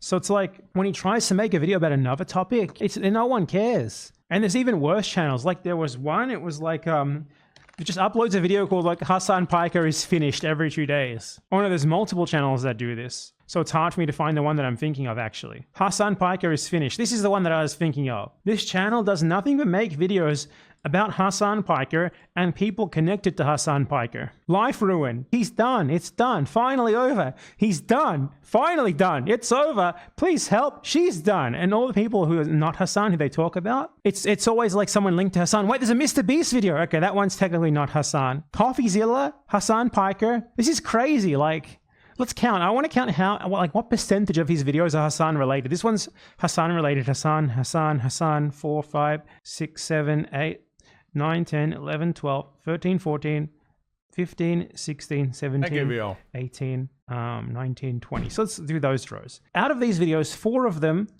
out of 24 are not related to Hasan Piker in a month. Here's what I would say about these videos. Like, if you make this channel, listen, it's not so much that this channel exists. It's the fact that Destiny has convinced his audience, and they have now created an anti-Hasan obsessive guy. Mike needs more engagement so he can show up in these videos. I'm actually really happy where I am, which is they try to like attack me collaterally, but they're scared to really go after me. It's the perfect fucking place because I'm involved in all this shit, but I also can just kind of sit back and enjoy laughing at them. So they have managed to like maximize the return I get while also making it relatively easy to ignore. This guy's Insta is linked to his YouTube. All right, hold on. Let me see this. And you can see how these people have absolutely no motion. These people have absolutely no motion. Personal Instagram, 1,929 followers. I started my TikTok and posted like 10 TikToks, and I have, 6,000 followers on TikTok within a week or two. This is the guy who creates Gigasus. Insane. Actually insane. These are the people we're talking about, man. Guys, you can't make videos that just say he's done all the time about one person. It's already weird enough when it's about an entire country like China. Now, honestly, you can make more money or as much money making Hasan Piker slop as you can like Trump slop. These people like the Christo Avalos of Hasan Piker tube. Like they make this sort of content, but for Hasan. Trump. They get more views. They get more views making Hasan slop than Trump slop. And he's the president. Trump. They're like this, but for Hasan Piker. And it's worse because Trump is the president of a country, okay? So at least it makes sense to follow what he's doing. Hasan Piker is a streamer on the Twitch television website. It doesn't make any sense to care this much about what he's doing. And it's so weird too, because they're like, he's done, he's finished, he's going to jail, it's all over. Let's say that it was all over for Hasan Piker. Let's say he did go to jail. He couldn't make any streams anymore. What would you make videos about then, guys? What would you make videos about? It would be over for you. It'd be so over, actually. It'd be the end, you could say. Within 25 days or 29 days, your channel would be done. If anything, you should hope for Hasan to prosper. Because without him, your money train is gone, my friends. If Hasan Piker gets banned or whatever it is you call for him, your income stream is finished. You'll have to get a job.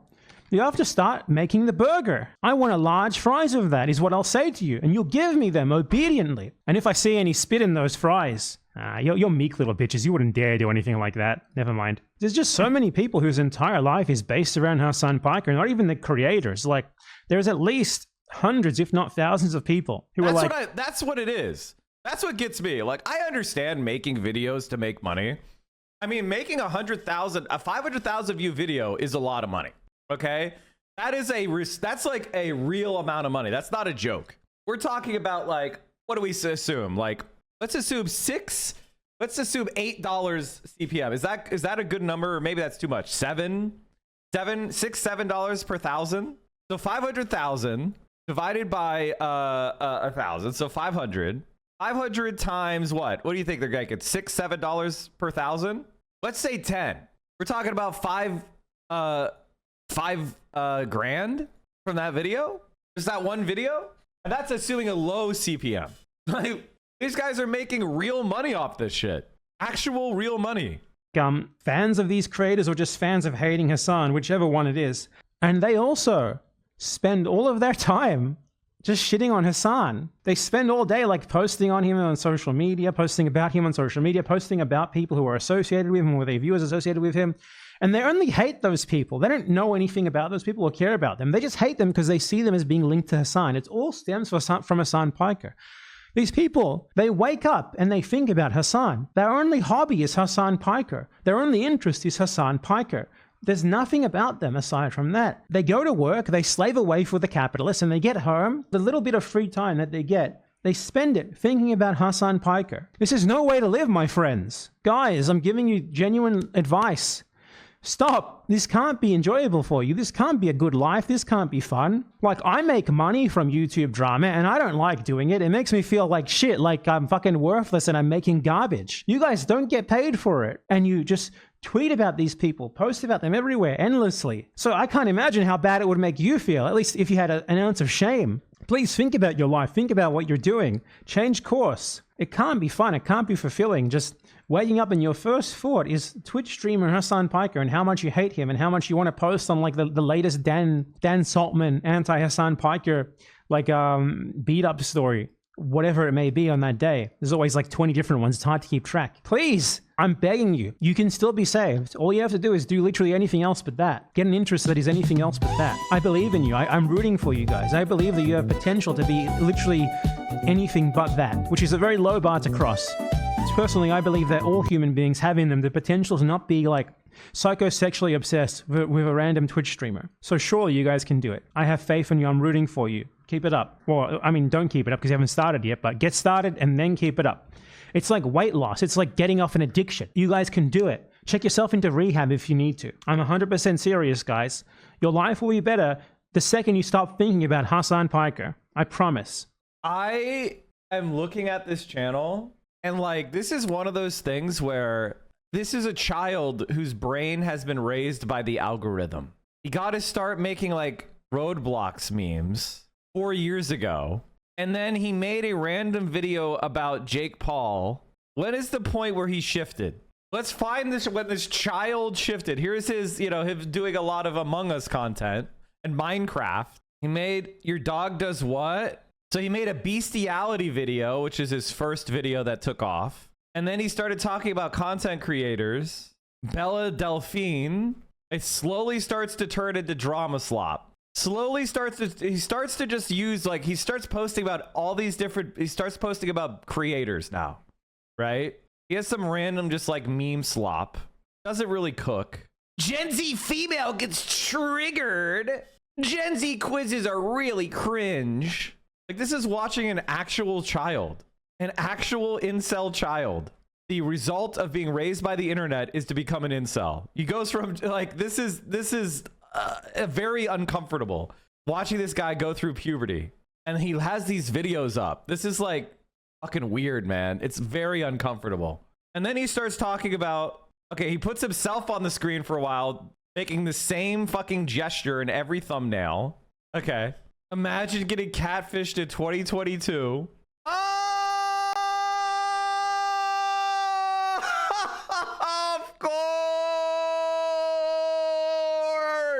Of fucking course. Amber Heard. Of fucking course. Amber Heard content. Johnny Depp destroys Amber Heard. Amber Heard's team is falling apart. Witness destroys Amber Heard. Amber Heard is in hot water. Judge demolishes Amber Heard's lawyer. This motherfucker is doing he's doing legal analysis slop. Look at this shit. So he gets into the Amber Heard incel pipeline. He's in the incel algo now. Women, just called women. Coffee.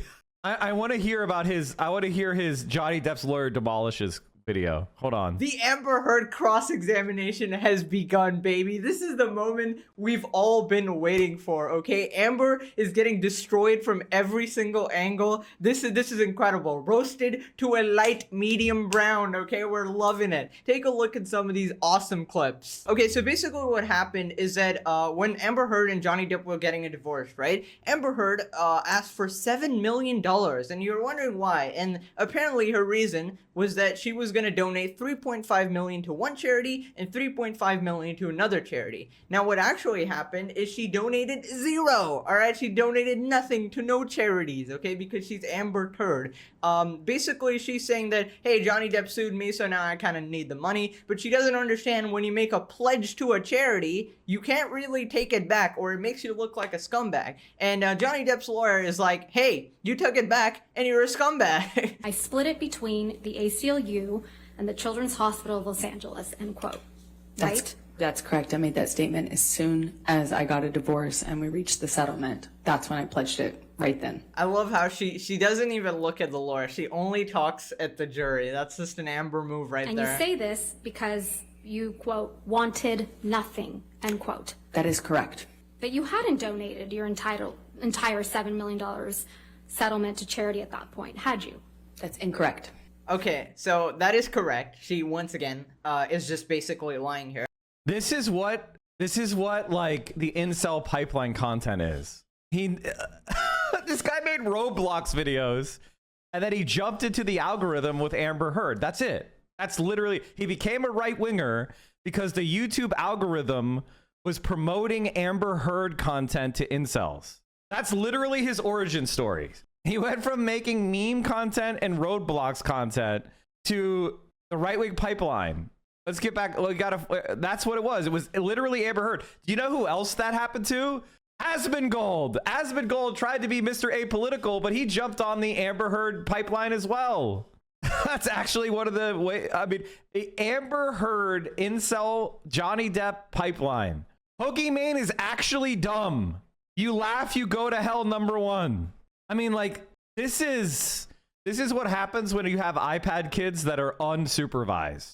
Pokimane thinks she's better than everyone. I can't wait to see this. Pokimane and Hasan are fighting with XQC, and Moist Critical is fighting with Hasan's editor. So everybody is beefing, all these top streamers are fighting, and there's a huge debate on morality going on right now. Basically, the new streaming site Kick is funded by gambling. And there's a couple streamers like Pokimane saying how morally righteous they are by not signing to Kick and staying on Twitch. Because Twitch and Amazon is very moral and definitely has no problems at all. Personally, if I wanted morality, I would ask Jeff Bezos, but that's just me. No, and it's not because I got like $10 million. It's just Subtle flex. I'm good as I am. Why would I compromise my morals and ethics for more money when I have money? Something about that is so cringe to me personally. So in other words, like, what makes this guy a fucking dumb piece of shit scumbag? I mean, like, honesty, please come, please. I want to meet this guy so badly. Is they were saying it's bad to push kids into a hardcore crypto gambling advertisement scheme. That's a little bit different than Amazon mistreats workers at warehouses, which we also fight for. Assad is the #1 donor to the Amazon labor union. The #1 private donor in the country to the Amazon labor union is Hasan, you fucking dumbass. And what has Kick become? Kick has become a stalking, pedophile, far-right content mill where they all bot their viewers like crazy and they push their audience to do what? Get into gambling. Gambling addiction is probably one of the worst addictions you can have. And the way he frames it is, she thinks she's better than anyone because it's incel slop. These are the people that are making the anti-Hasan content. Adam 22's torture will never end. Racial, like, conservative obsession with black dick and cuckoldry. Incredible. All right, when did he do the full-on shift to anti-Hasan content? When did that kick in? Pokimane canceled for scamming her fans. By scamming, he means selling them cookies. That's a scam, according to him. Selling cookies is a scam now. Twitch has gone completely degenerate. No, he loves Kick though. Kick's good. If you say anybody you're better than Kick, that's good. You're holier than thou. But Twitch had a woman on it. By the way, this is literally YouTube where there's, oh my God, like, these content creators are literally fucking worthless. They bring nothing to the table ever. It's crazy, dude. Okay, Hasan Mod has huge meltdown. Is that the first one? He makes first anti-Frogan content. And then he has Anissa.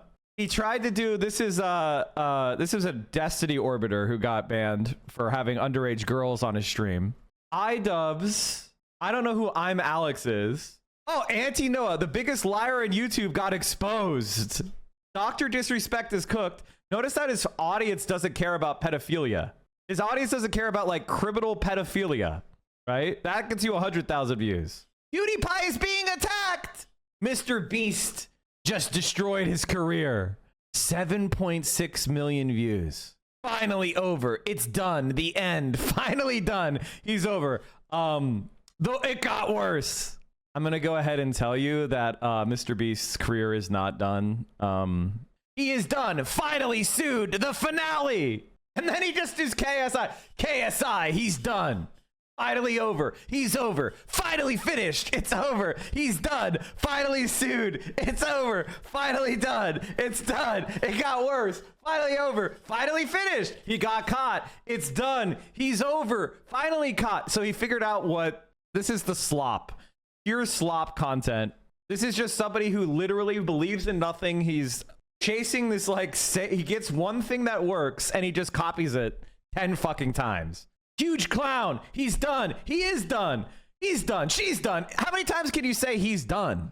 Hasan Piker has reached a new low. That was like not even a good video.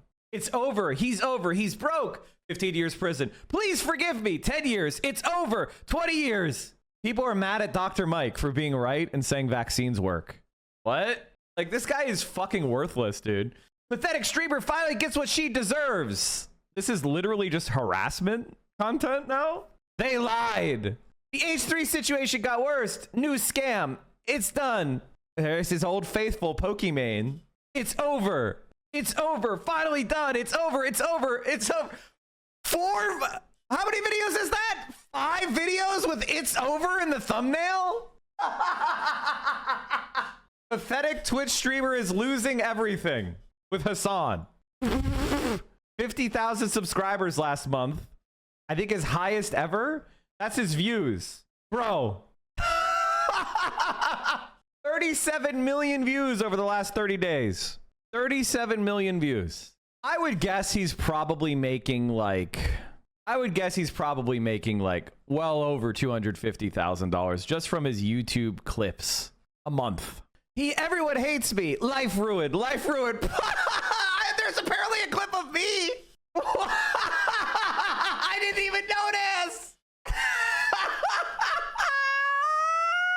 I only got 200,000 views. Damn. Frogan got more than me. Damn. She's a fraud. Wait, Amaranth is the one you're against? And not the parasitic husband who's a fucking psycho abuser? What the fuck? It's over. It got worse. He got caught. Finally done. It's done. I mean, these don't even do that well. These don't even do that well. Bro, you're falling off. All right, he had one that was good from Frogan crying. By the way, Frogan crying clips. Honestly, if I were Frogan, I would strongly consider DMCAing these guys. Like, you know, under the H3 theory of not enough transformative. Grok has a new avatar. Elon Musk has launched an AI anime girl companion for Super Grok subscribers. She's done. Please help. It's over. Finally done. He's done. Please help. Life ruined. He's done. It's done. Please stop. Life ruined. Finally done. He is done. Finally over. Please help. He is suing. Please stop. The AI alterations of Hasan's face, because they don't have a screenshot of you crying, so they're just gonna alter your shit. I think if you watch this legitimately is completely worthless. Completely worthless content. Finally over. He's done. It's over. It's over. And nobody knows who this guy is. This guy has absolutely zero fucking juice. This is just algorithmic rot. Like, that's crazy, dude. I'm sorry I got down this rabbit hole, chat. I was watching BadEmpanada's video about Hasan Piker's obsession is not normal. Please get help. And we went to his, like, we looked at this guy and it's like, holy shit, man. Welcome back to a dead baby Chris and not be critical. I mean, it was smart of this guy to get off camera. It was smart of this guy to get off camera. Nobody's there to see you, man. He's right about that. Holy shit. YouTube is actually trash. Like, it is fucking trash. Holy shit. That is trash. And AI could do his job. Some AI actually run channels that are more interesting. Oh, I mean, an AI channel would be a million times better. A million times better. All right, so everybody, let's talk about the Maga meltdown over the Maga meltdown over the Epstein list. So Donald Trump, I'm just so tired of these, like, what can he even say? What can he even say? The commentary space on YouTube is, it's not even drama. It's not even drama. It's like below that. It's not even smart enough to be drama. It's not even smart enough to have a point. He's just a kid after all? No, it's not. No, you're not. You're not just a kid. That's pure trash. We have a lot to get to this Monday, but let's get into this Maga meltdown. So Donald Trump and Pat Bondi basically said there is no Epstein client list. It was all fake. It's fake news. Who cares about Epstein? And there is a MAGA civil war over the Epstein shit, because part of the whole fucking motivating reason of QAnon and MAGA was the idea that there's this cabal of billionaire pedophiles, especially among the Democrats, that are feasting on kids, and that Jeffrey Epstein was the center of that. And now Donald Trump came out and said, fake news, none of it's real. New G-polled video. We have a It's lot World to get War to this III. Monday, Which but countries will we'll lead? start with the Okay, MAGA revolt over I'm the good. Jeffrey Epstein case, one that even the president can't seem to control. It hasn't stopped him from defending his attorney general, Pam Bondi, and trying to convince his own base there's no there there.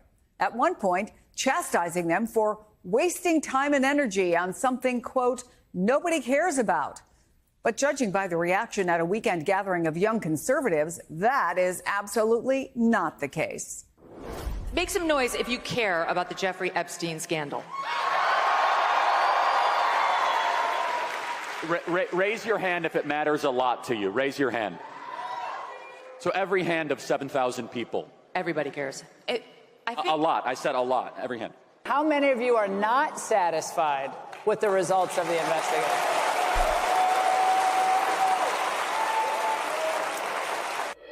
I want to bring in NBC senior national politics reporters Jonathan Allen and Matt Dixon. Matt was at that summit over the weekend. Also with us, NBC senior justice and intelligence correspondent Ken Delanian and Matthew Dowd, an MSNBC senior political analyst. Okay, Matt, you wrote that Trump supporters have gone along with him really through every scandal and policy shift. When he made a decision, his base backed him. But the Epstein issue is challenging this alliance like never before. And I said you were at the summit. I know you spoke to conservatives there. Help folks understand why they care so much about this issue specifically.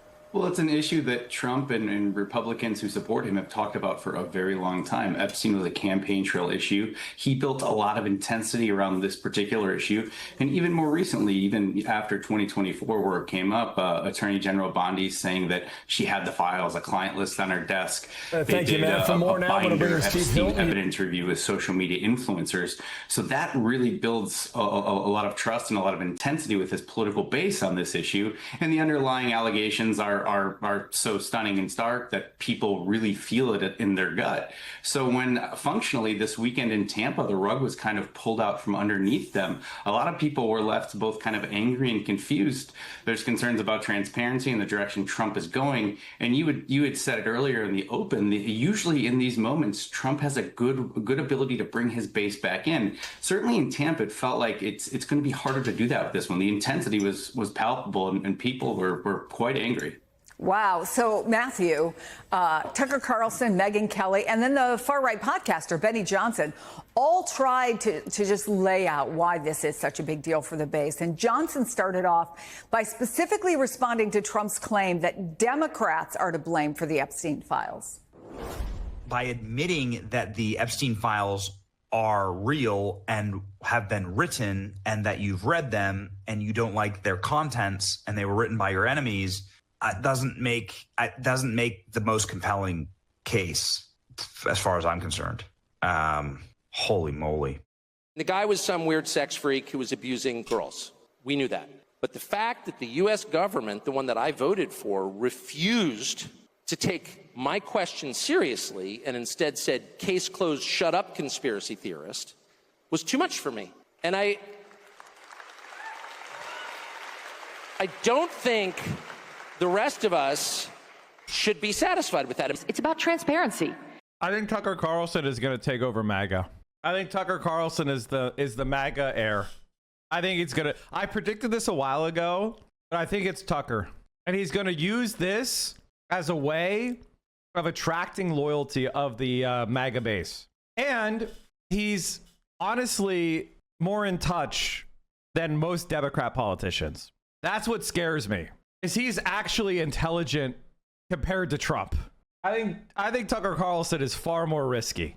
But he speaks the truth about Israel, and he speaks the truth about the fact that regular everyday people are struggling and they can't afford a home and things like that. That is hugely the weakness of MAGA right now. Is MAGA is denying that we need any kind of redistribution, And MAGA is denying that Israel is bad.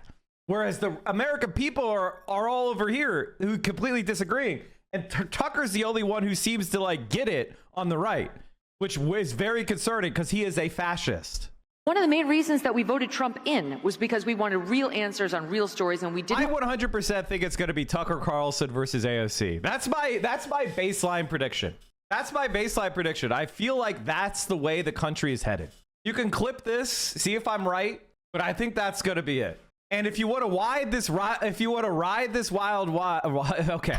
If you want to ride this wild ride with me, please consider supporting the stream by subscribing at tier 1, tier 2, or tier 3 sub. If you have Amazon Prime, you can attach that to your Twitch account. You get 1 free sub a month. That's your Twitch Prime sub. The only way this stream succeeds is if you support it by subscribing. And remember, chat, every single time you subscribe, you are pissing off our enemies. Asmongold, Hectone, Ethan Klein, Destiny, Dan Saltzman. Every single time they see that subscriber number go up, they fucking mauled and they scream about it and they cope about it. Open Presents, thank you for the 10 gifted subs. So right now, we are dangerously close to a hype train. So if you enjoy this content, please consider supporting it by doing the fucking thing. Do the fucking thing. Support it. If you have the opportunity and you've been gifted a sub, please consider supporting the stream by paying for your own sub. Pay it forward. Convert your gifted sub to a tier 1. Convert your gifted sub to a prime. Help support the stream. If you can afford to pay for your own sub, please do pay for your own sub so that the gifted subs can go to the people that are working paycheck to paycheck, parents of young children, college students, people on a fixed income because of retirement or disability, or just regular people struggling to make ends meet. And when you subscribe to the channel, when you pay for the channel, you ensure that we continue to get special treatment at Twitch. No, I'm just kidding. I kind of want to start a rumor like that. I want to start a rumor like that just because it would be funny to watch them mauled and then just be like, I lied, I made it all up. Do you think it would be AOC Sean Fain ticket? That would be pretty based. I'm not going to lie. That would be pretty based. So thank you for supporting the stream. I really do appreciate it. You guys are the best. I have all the best enemies. Ethan Klein, Destiny, Asmongold. It's just like you threw down a piece of paper and you're like, Mike, can you tell me who you want your enemies to be? It's like a dream. It's a fucking dream. Oh yeah, and Hutch owes me money. That's a very good point. Hutch, pay this man his money. All right, let's keep it going, chat. Let's keep it rolling. Don't forget to subscribe. Thank you, everybody. Open Presents, thank you for the 10 gifted. Keys Frog, Cpar, Chirp'em, For Troll's Sake, K-Biz Ivoshi, Hammond Fist, Ezo Breezo, Open Presents with the 10 gifties. One Piece Revolutionist, Empty in Between. That's insane, Empty in Between. That story is insane. Trump attended the idiotic Club World Cup with the corrupt FIFA president and at the end refused to get off the stage with the winning team. And the crowd booed the fuck out of him. Okay, hold on. I gotta look at these. This person paid me bits to see this, chat. If you want me to look at a clip, paying me is a great way. Oh, fucking Christ. Brian Tyler Cohen's fucking grifter. Trying to get done.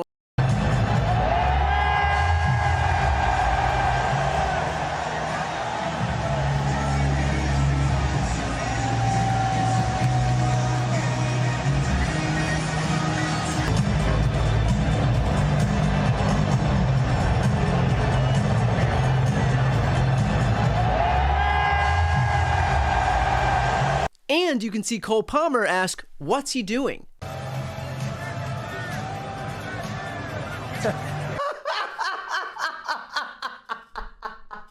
When you're the president, you can just stand up there and take credit.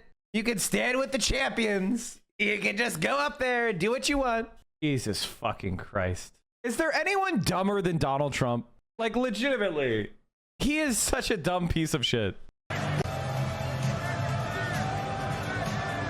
Trump kept World Cup trophy for himself, so FIFA had to give the winners a replica?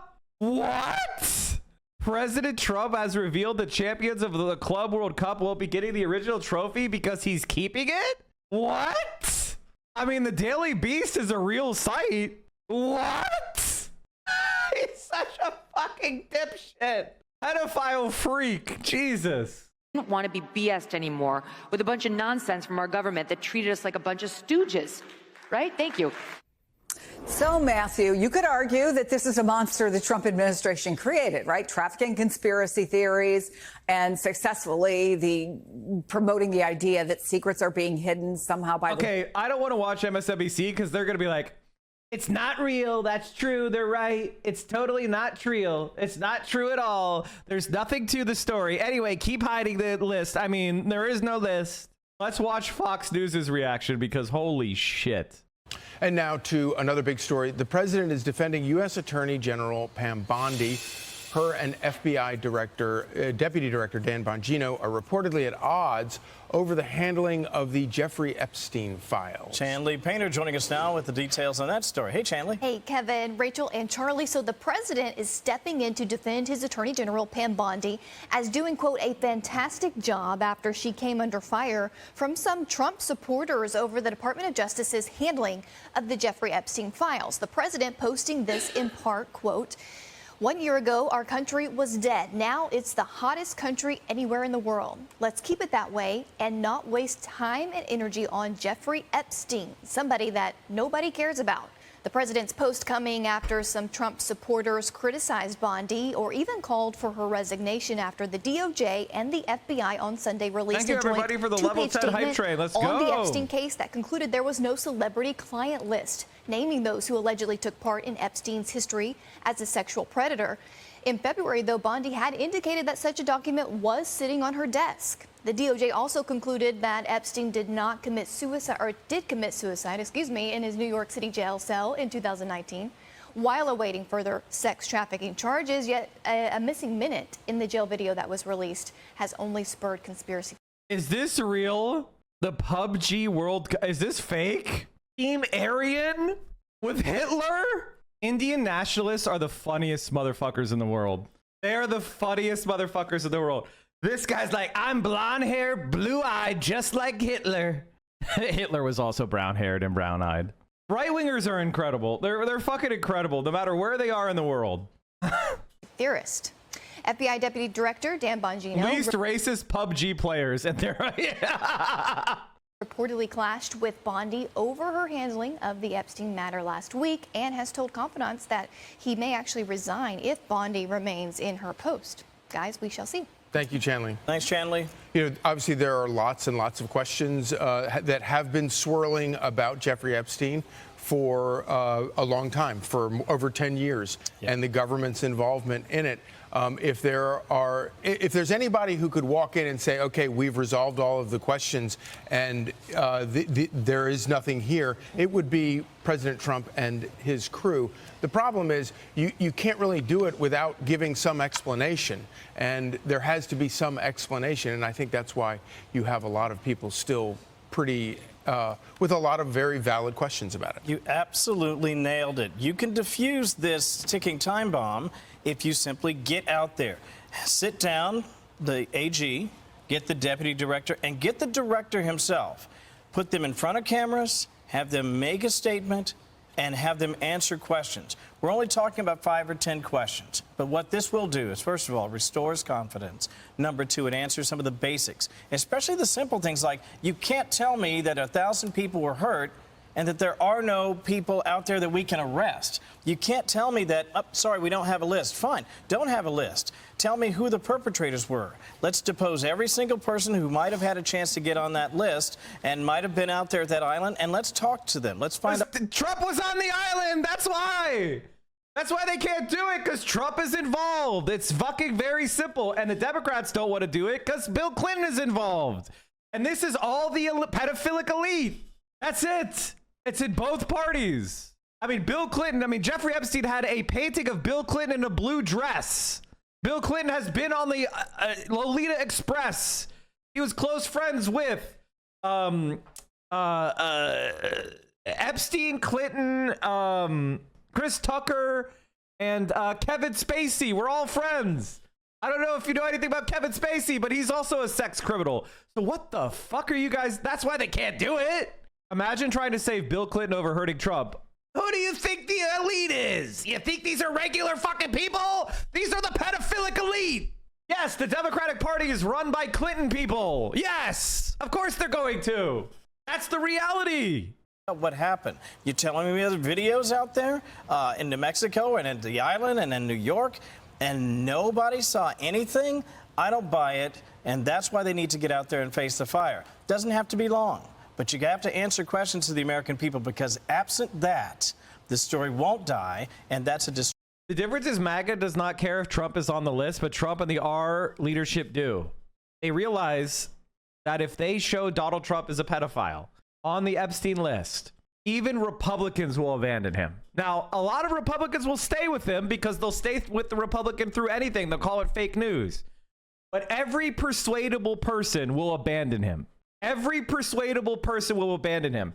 And so you're looking at a 25-75 split, a 30-70 split. The Republican Party would be wiped out.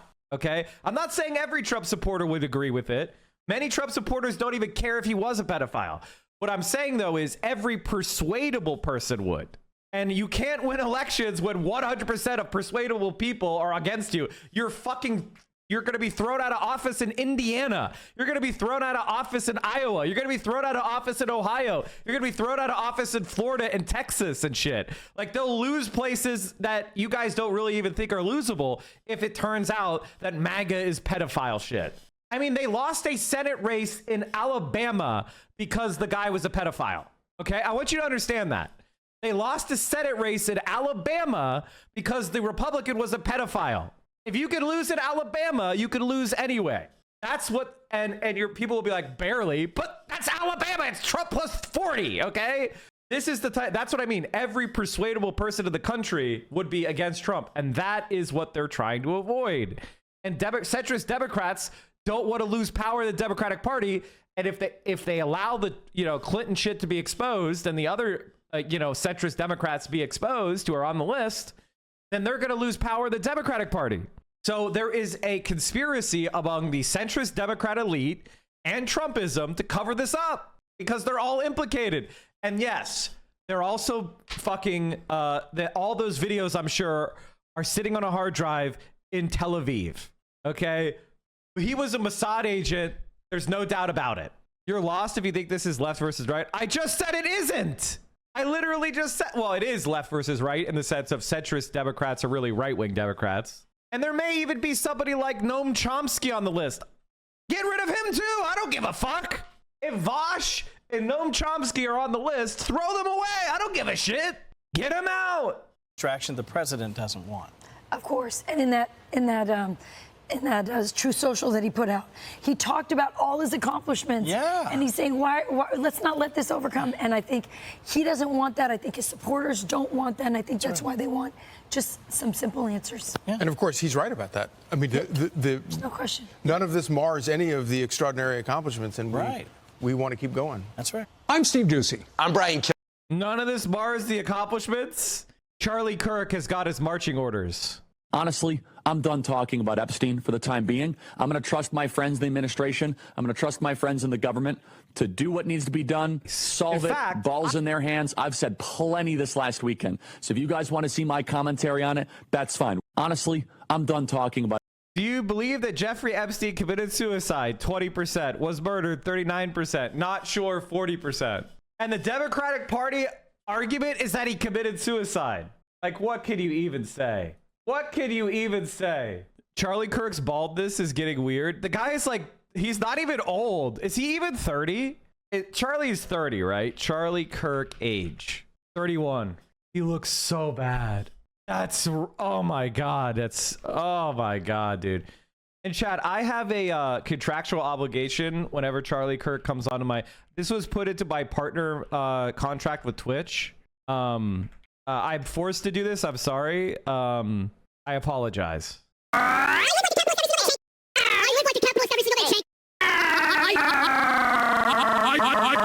live like a capitalist every single day, Shank. I've kind of figured out that he looks normal. At I live like a capitalist every single day, Shank. But if you look at his regular size face, like this is 106%. if you look at like I live like a capitalist every single day, Shank. It looks like it's been shrunk already, but it hasn't. Sorry about that, chat. I have to do that. I have to show that. It's in my contract. Yes, I negotiated with that. Yes, I did force them to put it in the contract, but nonetheless, it is in my contract. So I'm forced. I have to show you Fox News, chat. This is why more Republicans know who Zoran is than Democrats. Because on Fox News, they spend all their time trying to poison people. To New York City's socialist candidate, Zoran Mamdani, with a Facebook ad that reads, Zoran won, Abdul is next. Meanwhile, Mamdani landing the endorsement of a top Cuomo backer. Under attack by Donald Trump and the Republicans. So we have no choice but to come together. The people have spoken. So if for me it is a privilege and an honor to be here and support Assemblyman Zoran Mamdani for mayor of the city of New York. This is called bending the knee. Bending the knee. This is, and part of winning is letting people bend the knee. Part of winning is letting people surrender. I know a lot of leftists are used to winning. So when someone comes and says, you've won, I'd like to surrender, you're in charge, you're the winner, part of that is letting them do that. Now, it doesn't mean you forget. It doesn't mean you go like, they're my friend now. You say, that person surrendered. That person endorsed. They go down the priority list for killing immediately because at least they bent the knee. You need to target the intransigent. You need to target the people that are not persuadable. And those who are you need to defeat utterly by force of arms while they're weak. So if somebody doesn't want to bend the knee, they need to be crushed. If they bend the knee, they get left till later. We'll deal with them later. We'll see how good of a servant they are. That's how you need to look at winning.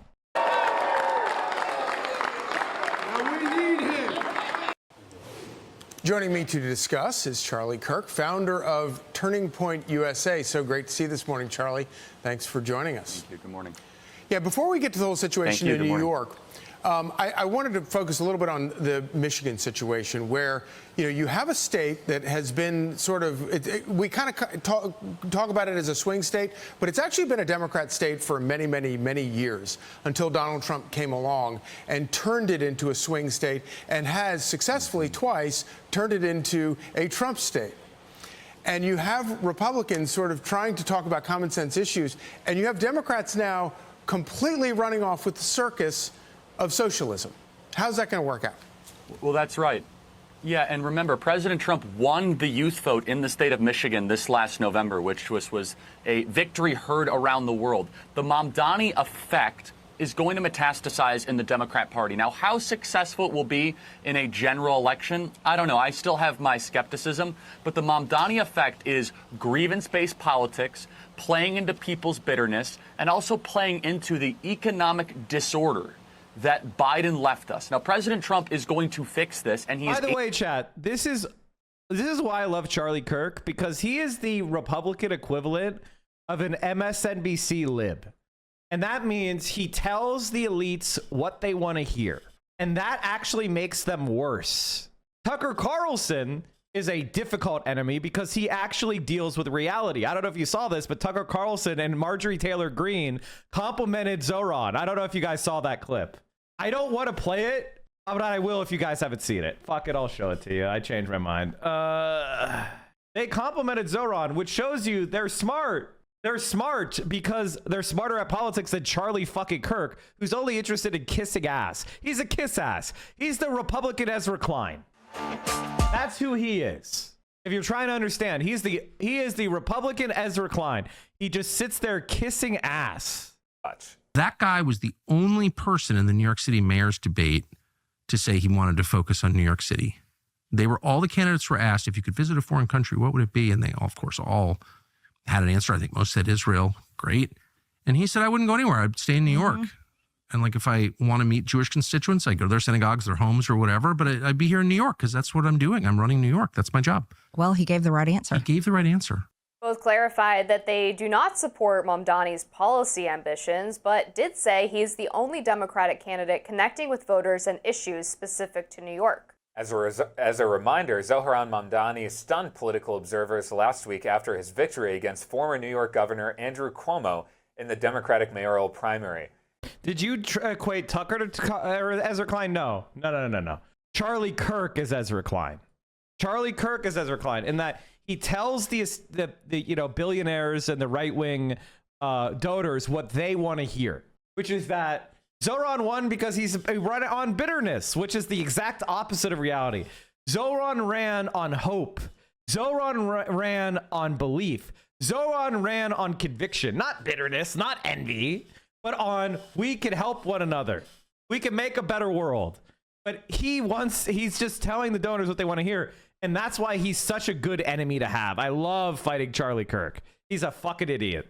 Aiming to fix this. But understand, for the younger voters that I represent and the younger voters that delivered the White House for President Trump, they can't afford homes. They're increasingly renting. They're not getting married. They're not having children. So there's two ways this can go. An optimistic, patriotic vision like President Trump is offering, or a very dark and sinister vision, one that is anti-Western, anti-American, anti-civilization, which you're seeing from Abdul and Zohran Mamdani. We saw a little bit this from Ilhan Omar and Rashida Tlaib and AOC, and I believe this effect will only continue in the Democrat Party for years to come. So, of course, obviously you have devoted your life to talking to young people, and we're reminded of how grateful we are that you have done that. Going to Abdul El Sayed in Michigan, one of the things this is what he told Newsweek back in July 8th. If President Trump is bringing hate, we bring love. He's bringing more pain. We're bringing healing. If he's bringing that danger and insecurity, we're bringing a kind of empathy and a kind of understanding. Socialism, and this is the frustration, and this is where I think what your work is so important. Young people don't understand that that's not what socialism is. Socialism is a brutal, brutal regime for which 100 million people around the world over the past 100 years have died. First of all, China has a longer life expectancy than we do now. Why do you think that is, dumbass? A quadrillion people dead. You know how many people starve to death every year under capitalism? 9 million. That means in 10 years, 90 million people starved to death, preventable death, 90 million. So 10 years, you say last century, let's assume your number is true. Let's assume your number is true that 100 million people died because of communism. Every year, 9 million people starve to death under capitalism. That's not including preventable disease deaths. That's another 1.5 million. We have millions of people dying from tuberculosis, malaria, and very preventable diseases every year. So you're talking about in 10 years, capitalism kills far more people than your supposed quadrillion under socialism. And if you look right now, China versus U.S. life expectancy. Let's see if we got, let's see, China passes it. Yeah, here it is. China's life expectancy is now higher than that of the U.S. China's life expectancy is the purple line. U.S. life expectancy is the blue line. And as you can see, it's falling off a fucking cliff. It's been flat for 20 years.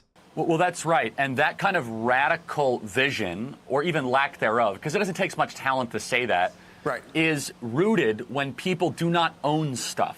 And this is the greatest crisis that is facing us. We need to have a national project, and I believe President Trump will be able to accomplish this. How do we get more young people under the age of 35 to have equity in the system? Yes. Not the Democrat version of equity where they want to have redistribution, but actually, are they paying a mortgage? Do they own stuff? Or are they permanent renters?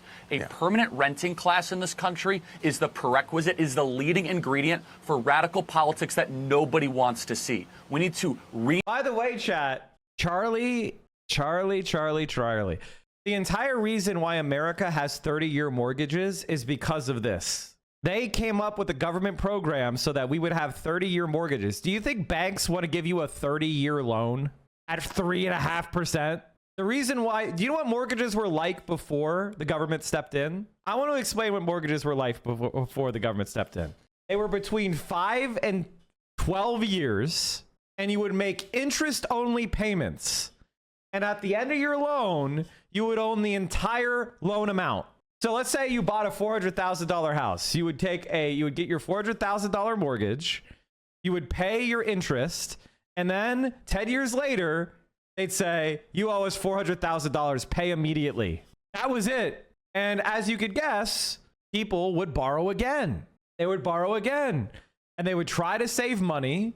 And if you could ever afford to pay the balloon payment, well, then you became the owner. But people would just mortgage and mortgage and mortgage. And then guess what will happen? Let's say you lost your job. Let's say that your creditworthiness dipped. Let's say that you were a farmer and your crop didn't come in that year.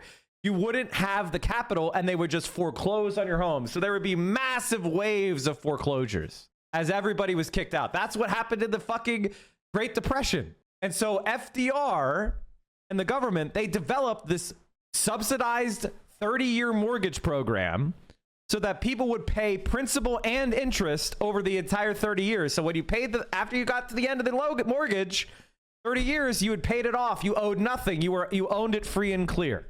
That is a government-designed program. That is not something that sprang out of the market. It is an intentional redistribution of wealth. Invigorate the ownership economy, and then all of a sudden, when you own stuff, you're less likely to burn down a Wendy's and vote for candidates like Zohran Mamdani. Indeed. And of course, what we're seeing in Michigan is going to be a problem for Democrats throughout. DNC Chair Ken Martin had this to say about Mamdani. What about concerns from some of your Jewish colleagues in particular about him not outright condemning the phrase globalize the intifada in a recent interview? Some of your Jewish colleagues have said that that could be very disturbing, potentially dangerous. Do you agree with that? You know, there's no candidate in this party that I agree 100% of the time with, to be honest with you. There's things that I don't agree with Mamdani that he said. But at the end of the day, I always believe, as a Democratic Party chair in Minnesota for the last 14 years, and now the chair of the DNC, that you win through addition. We are a big tent party. Yes, it leads to dissent and debate, and there's differences of opinions on a whole host of issues. So this is just a big tent party. Well, I have two immediate thoughts on that. Number one, he being from Minnesota, he knows exactly how to say nothing while saying a lot of words because he's had to try to defend Ilhan Omar and Keith Ellison. Right. He knows how to defend the anti-civilizational forces in the Democrat Party. But number two, and this is the most important thing for the audience to internalize, you might think the Democrats are going to moderate. You might think that, oh, you know, I went on Gavin Newsom's show and he's going to move to the middle. No, no, no, no. The rise of Mamdani and that ridiculous statement from Ken Martin shows the canary in the coal mine is the Democrats are going to double and triple down on an anti-civilizational agenda. They are going to go more in the encampment direction that we saw at Columbia University and Harvard University, which should be, for everybody in the audience, a chilling alternative if we do not maintain Republican majorities and win in the future. The Democrats, they're going to offer stuff that we have not seen in this country ever. Right. And it's a reminder that we need... Conservatives know something, chat, which is that, and this is something, if you read right-wing thought, which I unfortunately do, they will often be like, if the left gets Medicare for all and free college, then America will never be the same because people will expect the government to deliver things. And our type of politics and our market-based approaches will be discredited. That's what they say. They don't go, oh, it's impossible, it doesn't work. They say, if it happens, it'll change America for good. Doesn't that sound like something you would want to do? Doesn't that sound like a policy we should enact? If it would change America forever? You know, why are the Democrats so against it? Need to teach young people the truth, and you're doing that. Turning Point Student Action Summit kicks off today. So explain the summit to us and give us some hope. Well, there's a lot of hope. We'll have 7,000 students here in Tampa, Florida, first and foremost celebrating that we kind of accomplished what we set out to do 13 years ago. President Trump won the youth vote back in November. The younger generation delivered the White House for President Trump. So we're celebrating that. But also, the work is not done. We have a mandate to fulfill. We have a lot of work to do. We have to try to create this vanguard against the rise of Mamdaniism, as we are seeing in this country. Because these 7,000 students here in Tampa, Florida this weekend, we have Pete Hegseth, and we have Kristi Noem, and we have Greg Gutfeld. We have amazing speakers will be here, Laura Ingraham. This remnant that we are building with younger voters is one of the most important generational investments. Because, you know, we could talk about... He's such a grifter. Holy shit. He's such a grifter. Always grifting. one big, beautiful bill and all the stuff on Capitol Hill. But what happens on college campuses doesn't stay on college campuses. It will grow into corporate life. It will grow into the halls of Congress. And what Turning Point USA is doing here this weekend in Tampa, Florida, I believe will help make sure America remains free and strong for generations to come. Obviously, President Trump has succeeded. I honestly, I hate to be an accelerationist, but Republican policies are so bad that they're fundamentally weakening the U.S. It's such a dramatic fashion. It's like getting on steroids, but not actually understanding them at all, and like injecting them into your eye or some shit. It's like it destroys your heart, makes you go blind, and then you don't really get any growth of your muscles. Like, that's American domestic policy right now. It's fucking crazy. I mean, listen, America is a wealthy country, and because we are the world reserve currency, we have a lot of advantages. We have a lot of advantages. Did they pick that reporter to make Charlie's face look slightly normal? I mean, these are two of the most displeasing men I've ever seen in my life. There's no lie about that. At reaching a lot of young people, do you feel like you're having success getting Republicans or conservatives to recognize how important it is to talk about those issues like you were just talking about the fact that we can't have a permanent rental class and how incredibly difficult it is for a 23-year-old to even think about buying a house? Yeah. It's so important, and President Trump understands this. This is why he won the youth vote in so many states like Michigan, because it's an ongoing, let's say, a journey. Because some Republicans say, look, all we have to do is just cut tax cuts on the corporate side. Guys, no, you have to think more creatively. If you do not have a generation that owns stuff, it's not the same economic model of the 70s and 80s. We've printed trillions of dollars. We're trillions of dollars in debt. Biden let 20 million people illegally into this country. We have to say that there's a new social compact, which is if you have a 28-year-old who has $100,000 in student loan debt because they have a sociology degree and they cannot afford a home in the big 10 biggest cities in America, well, then we are failing that next generation. And that's why President Trump won this demographic, because he promised them he'll deliver for them, and I hope other Republicans follow suit. Indeed. Charlie Kirk, thank you for what you do, and thanks for joining us. I'm Steve. All right, so chat, BadEmpanada has uncovered that apparently Ethan Klein's lawyer is wanted for corruption in Malaysia. She's an international fugitive. She's apparently like one of the most wanted individuals in Malaysia, and apparently this is Ethan Klein's lawyer. How the fuck is she a lawyer? I just posted because I saw this. Now, I don't know for sure that these are the same people, but they have the same name. I think I saw a Malaysian report that they're the same. How the fuck is this possible? I just tweeted. Here, I just tweeted. Hold on. It's very odd that she hasn't been extradited to Malaysia. How does someone so involved with a massive corruption scandal pass the character and fitness examination and enter the bar to practice law? There has to be some sort of intelligence agency connection protecting her. And I added the California State Bar, and I said, can you explain how this person could be a lawyer in the state of California? I actually want an answer. Like, I actually want to know. How the fuck is she a lawyer? How the fuck? Like, I don't get it. Do you guys, like I want to say that it's, like, I don't want to say CIA, but, like, what?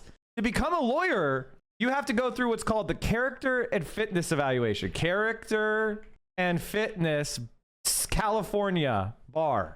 Moral character. State Bar of California. Like, what the fuck?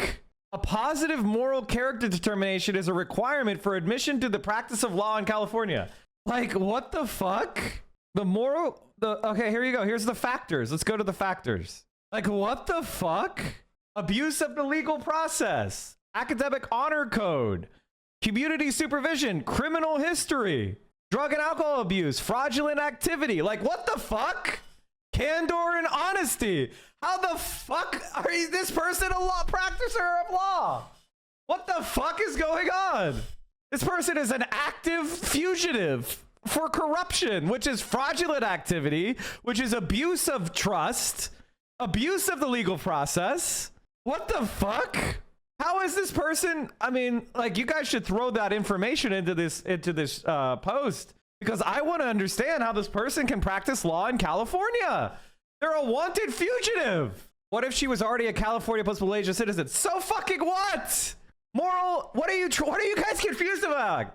Obtaining a license to practice law requires a comprehensive assessment of an applicant's moral character. I think being wanted in a million different fucking cases in Malaysia, she might not be trustworthy. Lawyers oftentimes have to handle your money and oftentimes get paid settlement money. So you're going to have somebody who's a corrupt piece of shit handling money, and the California State Bar is going to say, you can trust that person? Are you okay? Like, I legitimately, what the fuck is happening? We just let massive fucking fugitives for corruption practice law in our country? Would they be able to take her bar license from her after the fact? Of course! I said that I wouldn't talk about Ethan Klein anymore, but this segment technically is not about Ethan Klein. It's about Ethan Klein's lawyer. It's about Ram Baranassim and his legal team. It's about one of Ethan Klein's lawyers who, through his association with Ram Baranassim, Ram soon to be Baranassim, as we know him here, she is also Ethan Klein's lawyer. Because, you know, lawyers work with a team, they don't work alone. They have other lawyers who work with them on their cases. Ram Baranassim is the primary lawyer on Ethan's case, and he works with other lawyers who are part of his team. If we go to Ram Baranassim's website, it's called Here Baranassim, because he has a law firm, his own law firm, that he runs with this lady here. She's the Here, he's the Baranassim. I assume, I don't know if this is actually like legal practice, but I would assume the one who goes first is the more important party. So she wears the pants in this relationship, you could say. Let's check out the about page here. Let's get introduced to Tiffany Here. Tiffany Here, who is one of Ethan Klein's lawyers due to his association with Here Baranassim and Ram Baranassim. So there is a lawyer from Malaysia.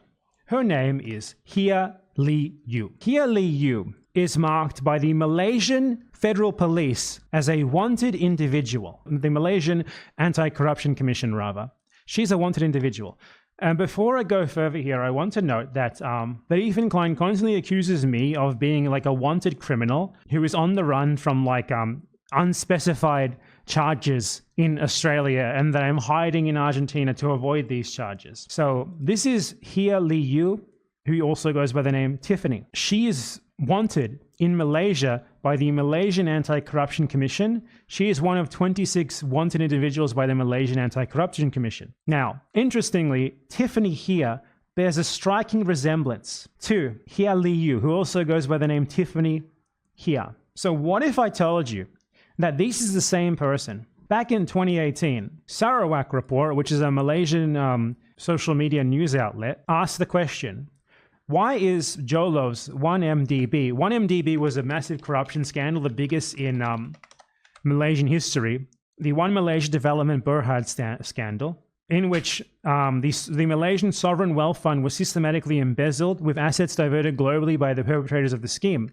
One of these perpetrators was Tiffany Here. And Sarawak Report in 2018 posted here asking, why is Tiffany Here operating as a tax attorney in LA? Tiffany Here, who at this time was already known to be deeply... I could literally not care less about Ethan Klein or his lawyer. I honestly could not care less about your chats. See you tomorrow. ...involved in this corruption scandal. Now, this is her old website that they linked here, because this is a post from 2018, tiffaneyslawfirm.com, the law office of Tiffany Here. What happens if you click on this now? You get redirected to herebaranassim.com. They're the same fucking person. One of Ethan Klein's lawyers. In fact, the titular lawyer whose name goes first in the Here Baranassim law firm. All right, be right back, chat. Is wanted for her involvement in the greatest corruption scandal in Malaysian history. They stole billions of dollars from Malaysia's sovereign wealth fund, and she literally fled to the US and became an attorney in LA, and now she's one of Ethan Klein's lawyers. She's hiding in LA from literally being wanted for stealing, helping to steal billions of dollars from the Malaysian state. Ethan Klein, who accused me of hiding from justice in Argentina, from justice for what? No one knows, he never actually specifies, has a lawyer who is literally hiding in the US from serious fucking corruption charges in her home country, who is evading justice and somehow practicing in the legal field in the US, while also simultaneously being wanted in Malaysia. Holy fucking hell. This is unbelievable. Here Baranassim, she's the Here. She's the fucking Here.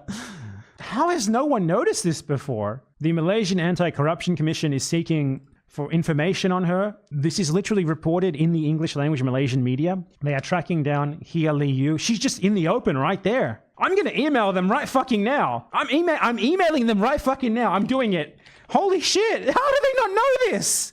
Are they incompetent? No way. Did they type Tiffany here into Google? I'm just emailing this email right now. I'm literally just writing an email to them, telling them about this, just in case they don't know, which they must surely know, right? They must be like preparing extradition orders or something. mfudsli@sbrm.gov.my. Okay, I just informed the Malaysian government that the person they're seeking for stealing millions/billions of dollars in Malaysia's worst ever corruption scandal is in the USA, hiding there from the Malaysian justice system as Ethan Klein's lawyer. I sent them the Hia Barnasim website. Hopefully they can do something with that. Yeah, track her down. Like, holy shit. Everything that Ethan Klein accuses you of, he and his friends are guilty of. What is there to say? What a fucking clown show. He's definitely being scammed by these people. Like, his fucking lawyer, one of his lawyers, is someone literally wanted for fucking corruption in a $1 billion corruption scandal. They are fleecing the fuck out of this guy. What else is there to say? Holy shit. I said I wouldn't do Ethan Klein stuff, but okay, this is mostly about his lawyers, so it's not technically an Ethan Klein thing, okay? Give me this one thing. I can't not talk about this. No one else is going to talk about it. Holy fuck. Oh my God. Amazing. I find this so hard to believe. What's on her LinkedIn? She doesn't even mention that she's from Malaysia on her LinkedIn. That's amazing. There's no mention of her time in Malaysia at all. When was the corruption scandal, the 1MDB scandal? This happened in 2009. Her LinkedIn has some big gaps on it, let me tell you. Like, her LinkedIn is totally wiped of any of her associations with Malaysia. It's just, they're all just gone. You wouldn't even know she's from Malaysia, except she mentions it once on the Hia Barnasim website. Who's who in the 1MDB scandal? Tiffany Hia, a lawyer who worked at UBG and before that at Wong and Partners. She was Joe Low, who is like the main guy who perpetrated the scandal. She was his main legal counsel, and she is now with a law firm in Los Angeles. You can see this is the same person. Everything checks out. Worked at UBG and before that at Wong and Partners. Her LinkedIn has been wiped of any of her potential association with this. When you look at her work experience, there's only partner, Hia Barnasim.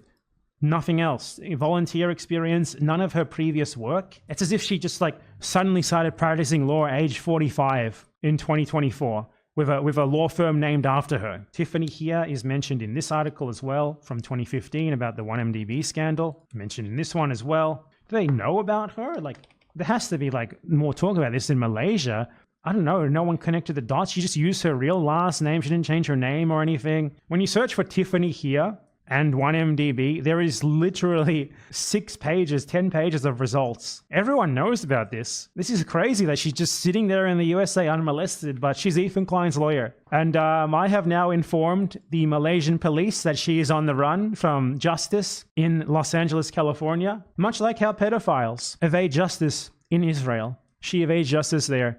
Ethan Klein's fucking lawyer, everyone. Holy shit, amazing. Wouldn't it be funny if the Malaysian authorities started paying attention to her new persona in the US only as a result of people looking into this out of their hatred for Ethan Klein?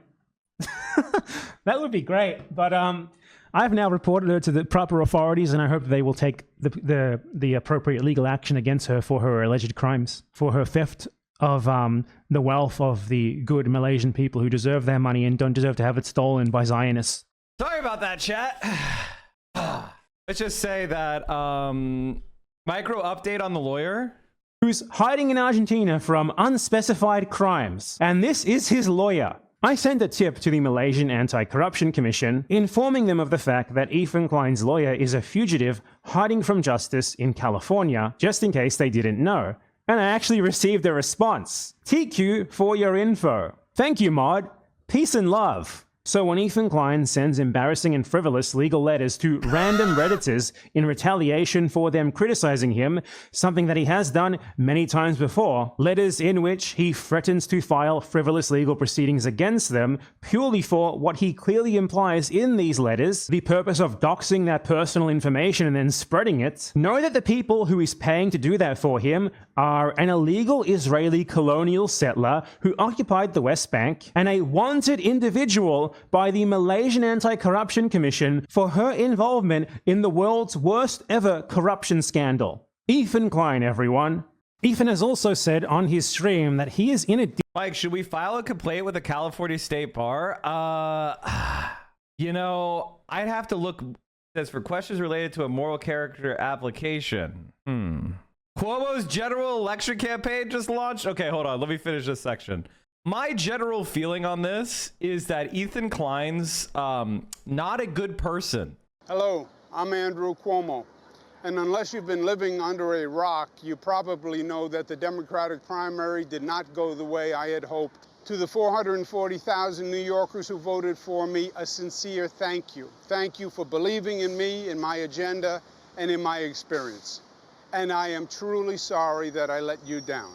But as my grandfather used to say, when you get knocked down, learn the lesson and pick yourself back up and get in the game. And that is what I'm going to do. The fight to save our city isn't over. Only 13% of New Yorkers voted in the June primary. The general election is in November, and I am in it to win it. My opponent, Mr. Mamdani, offers slick slogans, but no real solutions. We need a city with lower rent, safer streets, where buying your first home is once again possible, where childcare won't bankrupt you. That's the New York City we know. That's the one that is still possible. You haven't given up on it, and you deserve a mayor with the experience and ideas to make it happen again, and the guts to take on anyone who stands in the way. Every day I'm going to be hitting the streets, meeting you where you are, to hear the good and the bad, problems and solutions. Because for the next few months, it's my responsibility to earn your vote. So let's do this. I'll see you out there.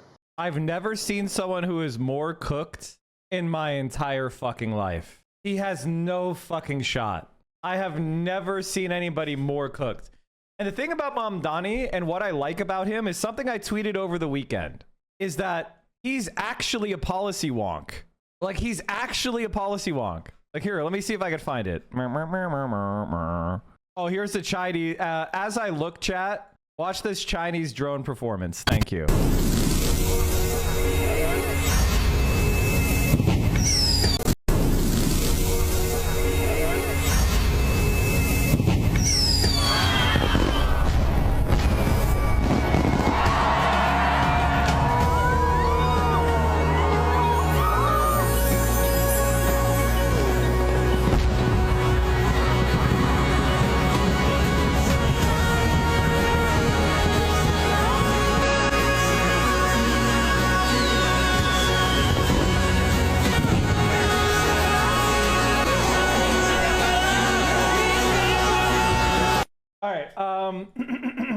All right, I found it. And what I tweeted was, Zoran is actually a policy wonk, which is why the fake wonks hate his guts. This is 14th Street, in a city with the slowest buses in the country. It's an oasis of quick commutes. That's because in 2019, New York City made this into a busway. Most of the day, only buses, trucks, and emergency vehicles can travel along 14th Street. Cars making local trips can get to the curb and garages, but they have to turn off at the next available right. The results have been transformative. Bus speeds increased by up to 47%, ridership jumped by 30%, and crashes and injuries have plummeted. But here on 34th Street, buses crawl at an abysmal 3 miles an hour. That's slower than a tourist walks through Midtown. We love you. Please keep coming to visit New York City. 28,000 daily riders on crosstown buses are trapped by congestion, confusion, and chaos. So the Department of Transportation had a great idea. Let's bring the success of the 14th Street busway here. It's not a new proposal. Mayor Bloomberg first suggested it in 2008. And this summer, it was supposed to finally happen. 3 community boards voted overwhelmingly in favor. Elected officials are all on board. And then Eric Adams pulled the plug. It's a familiar tale under this mayor. Time and again, he's interfered to delay, water down, or outright cancel street redesign projects that would make moving around our city safer, faster, and more enjoyable. Why does he do this? Did a donor give him a call? Was he feuding with a local elected official? With Eric Adams? You never really know. But this mismanagement is a big reason why the mayor is woefully behind on implementing the streets plan passed in 2019. That law mandated the city build at least 150 miles of new protected bus lanes between 2022 and 2026, 30 miles per year. And what's Adams averaging? Fewer than 8. Speeding up buses isn't complicated. It doesn't cost much. You don't need Albany. All the tools are in the power of City Hall. We just need a mayor who'll deliver for the more than 1 million New Yorkers who ride the bus every day. And that's exactly who I'll be. That's an under-discussed element of this is competence. Because I know that a lot of us, when we talk about government, we don't talk about the fact that you actually need competent people to do it. You need competent people to do it. And so Eric Adams is a dumb fuck and a corrupt piece of shit, hiring his cronies. Whereas Zoran is interested in actually making government effective. And so when he gets into office, he's going to achieve all of his goals. Why? Because he actually approaches politics from the way that you're supposed to do it. And he actually is curious and intelligent. And he wants to achieve victories. His ambition is related to his competence. He wants to be a great mayor. I mean, he knows what sewer socialism is, for God's sake. That means he's an incredibly intelligent man. In it to win it, Zoran posted a donate link. I think Zoran is going to get, I would say, 70% of the vote. I actually think 60 to 70%. It's going to be an absolute landslide. Like, Eric Adams and Andrew Cuomo are some of the least charismatic politicians in the entire world. Also, chat, I need to convince people to run for office for 2026. I need to convince, we need to pick someone in LA. Who's running? Who are we going to get to run in LA?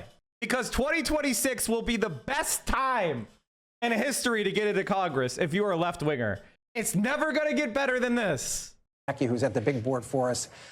Steve, you heard Julie talk about this there. It seems as though this is the first die being cast in the 2026 midterms. Republicans say they're going to try and run on at least aspects of the one big beautiful bill. Democrats say they're going to be running against it. You have a look at what Republicans are up against as they seek to maintain their House majority next year. What does the landscape look like? Yeah, let's take a look at this big picture midterm landscape here from the standpoint of Republicans trying to protect these majorities they used to pass this legislation. Good news, bad news for Republicans politically. The good news start on the Senate side for them, and it's this. They do have that 53-47 majority right now in the Senate. It means that Democrats would need to post next year on the Senate side a net gain of 4 seats. Remember, if it lands 50-50 with Trump as president, his vice president, J.D. Vance, would break the tie. So Democrats would need a net gain of 4 seats here. And you just start to look at the map, look at some of these seats that are up, look where they're up. Democrats going to be playing defense in Michigan, a state that Trump won narrowly. John Ossoff in Georgia, a Trump state right there. Meanwhile, how many Republicans are going to be up in Harris states? The answer is only one. It's Susan Collins up in Maine. And Collins, of course, has survived some very difficult climates before. So the map here, just in terms of the math for Republicans, it's favorable, very favorable to Republicans holding that majority. We'll see how it plays out, but they're probably feeling good about at least hanging on to their majority there. It's the House side, though, and you just heard those comments you played from Mike Johnson right there. This is what the balance of power looks like in the House right now. These 3 vacancies, they are in Democratic districts, so functionally you could say 220, 215 right now. What that means for Republicans is 220. That means if they lose net 3 seats in the House next year, their majority is gone, 3 seats.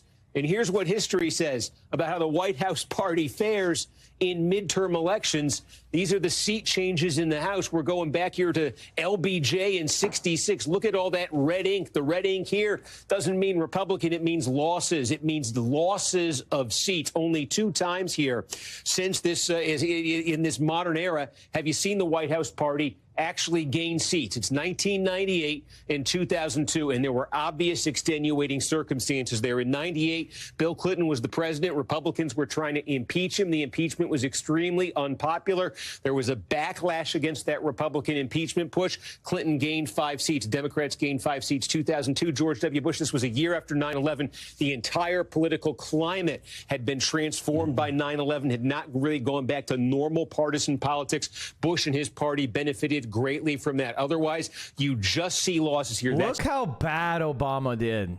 By the way, the 2014 number was on top of, like, they didn't make gains from 2010. Like, Obama did terrible in 2010, but in 2014, it got even worse. What a fucking loser, dude. the history that Republicans are up against that they're trying to defy. Is there any encouraging note for them in this history? Well, ironically, it might be this one right here, the most recent, Joe Biden, 2022. We'll just call this up on the screen quickly. In 2022, Joe Biden was not popular. 44% approval rating. Trump's 45% right now. It was a 9-seat loss for Democrats in 2022. If Republicans lose 9, they lose the House.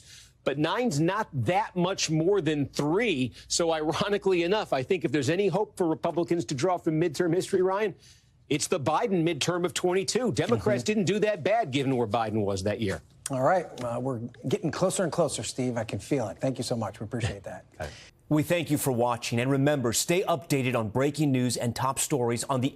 That's because they overturned Roe v. Wade. And there was a backlash to Roe v. Wade being overturned. But it was still not strong enough to overcome Biden's failures as a fucking loser. NBC News app or watch live on our YouTube channel. Well, everybody, I'm going to call it there. Thank you so much for hanging with me today. We'll be back tomorrow. Don't forget. Oh, wait, before we go, I have a tickety talk that I put out. I put out a new tickety talk. Let's watch it together. Medicare for All is objectively a moderate position. If you disagree with me, you are wrong. This poll just dropped from YouGov back on July 7th, and it showed that support among Americans for Medicare for All is at 59%. And from 18 to 29-year-olds, it's at 70%. So if you disagree with Medicare for All, if you are not an advocate for Medicare for All, you are in the 30% most conservative group of young Americans. Medicare for There you go, chat. I don't want to hear anybody saying Medicare for All is too extreme ever again. It's moderate. It's moderate.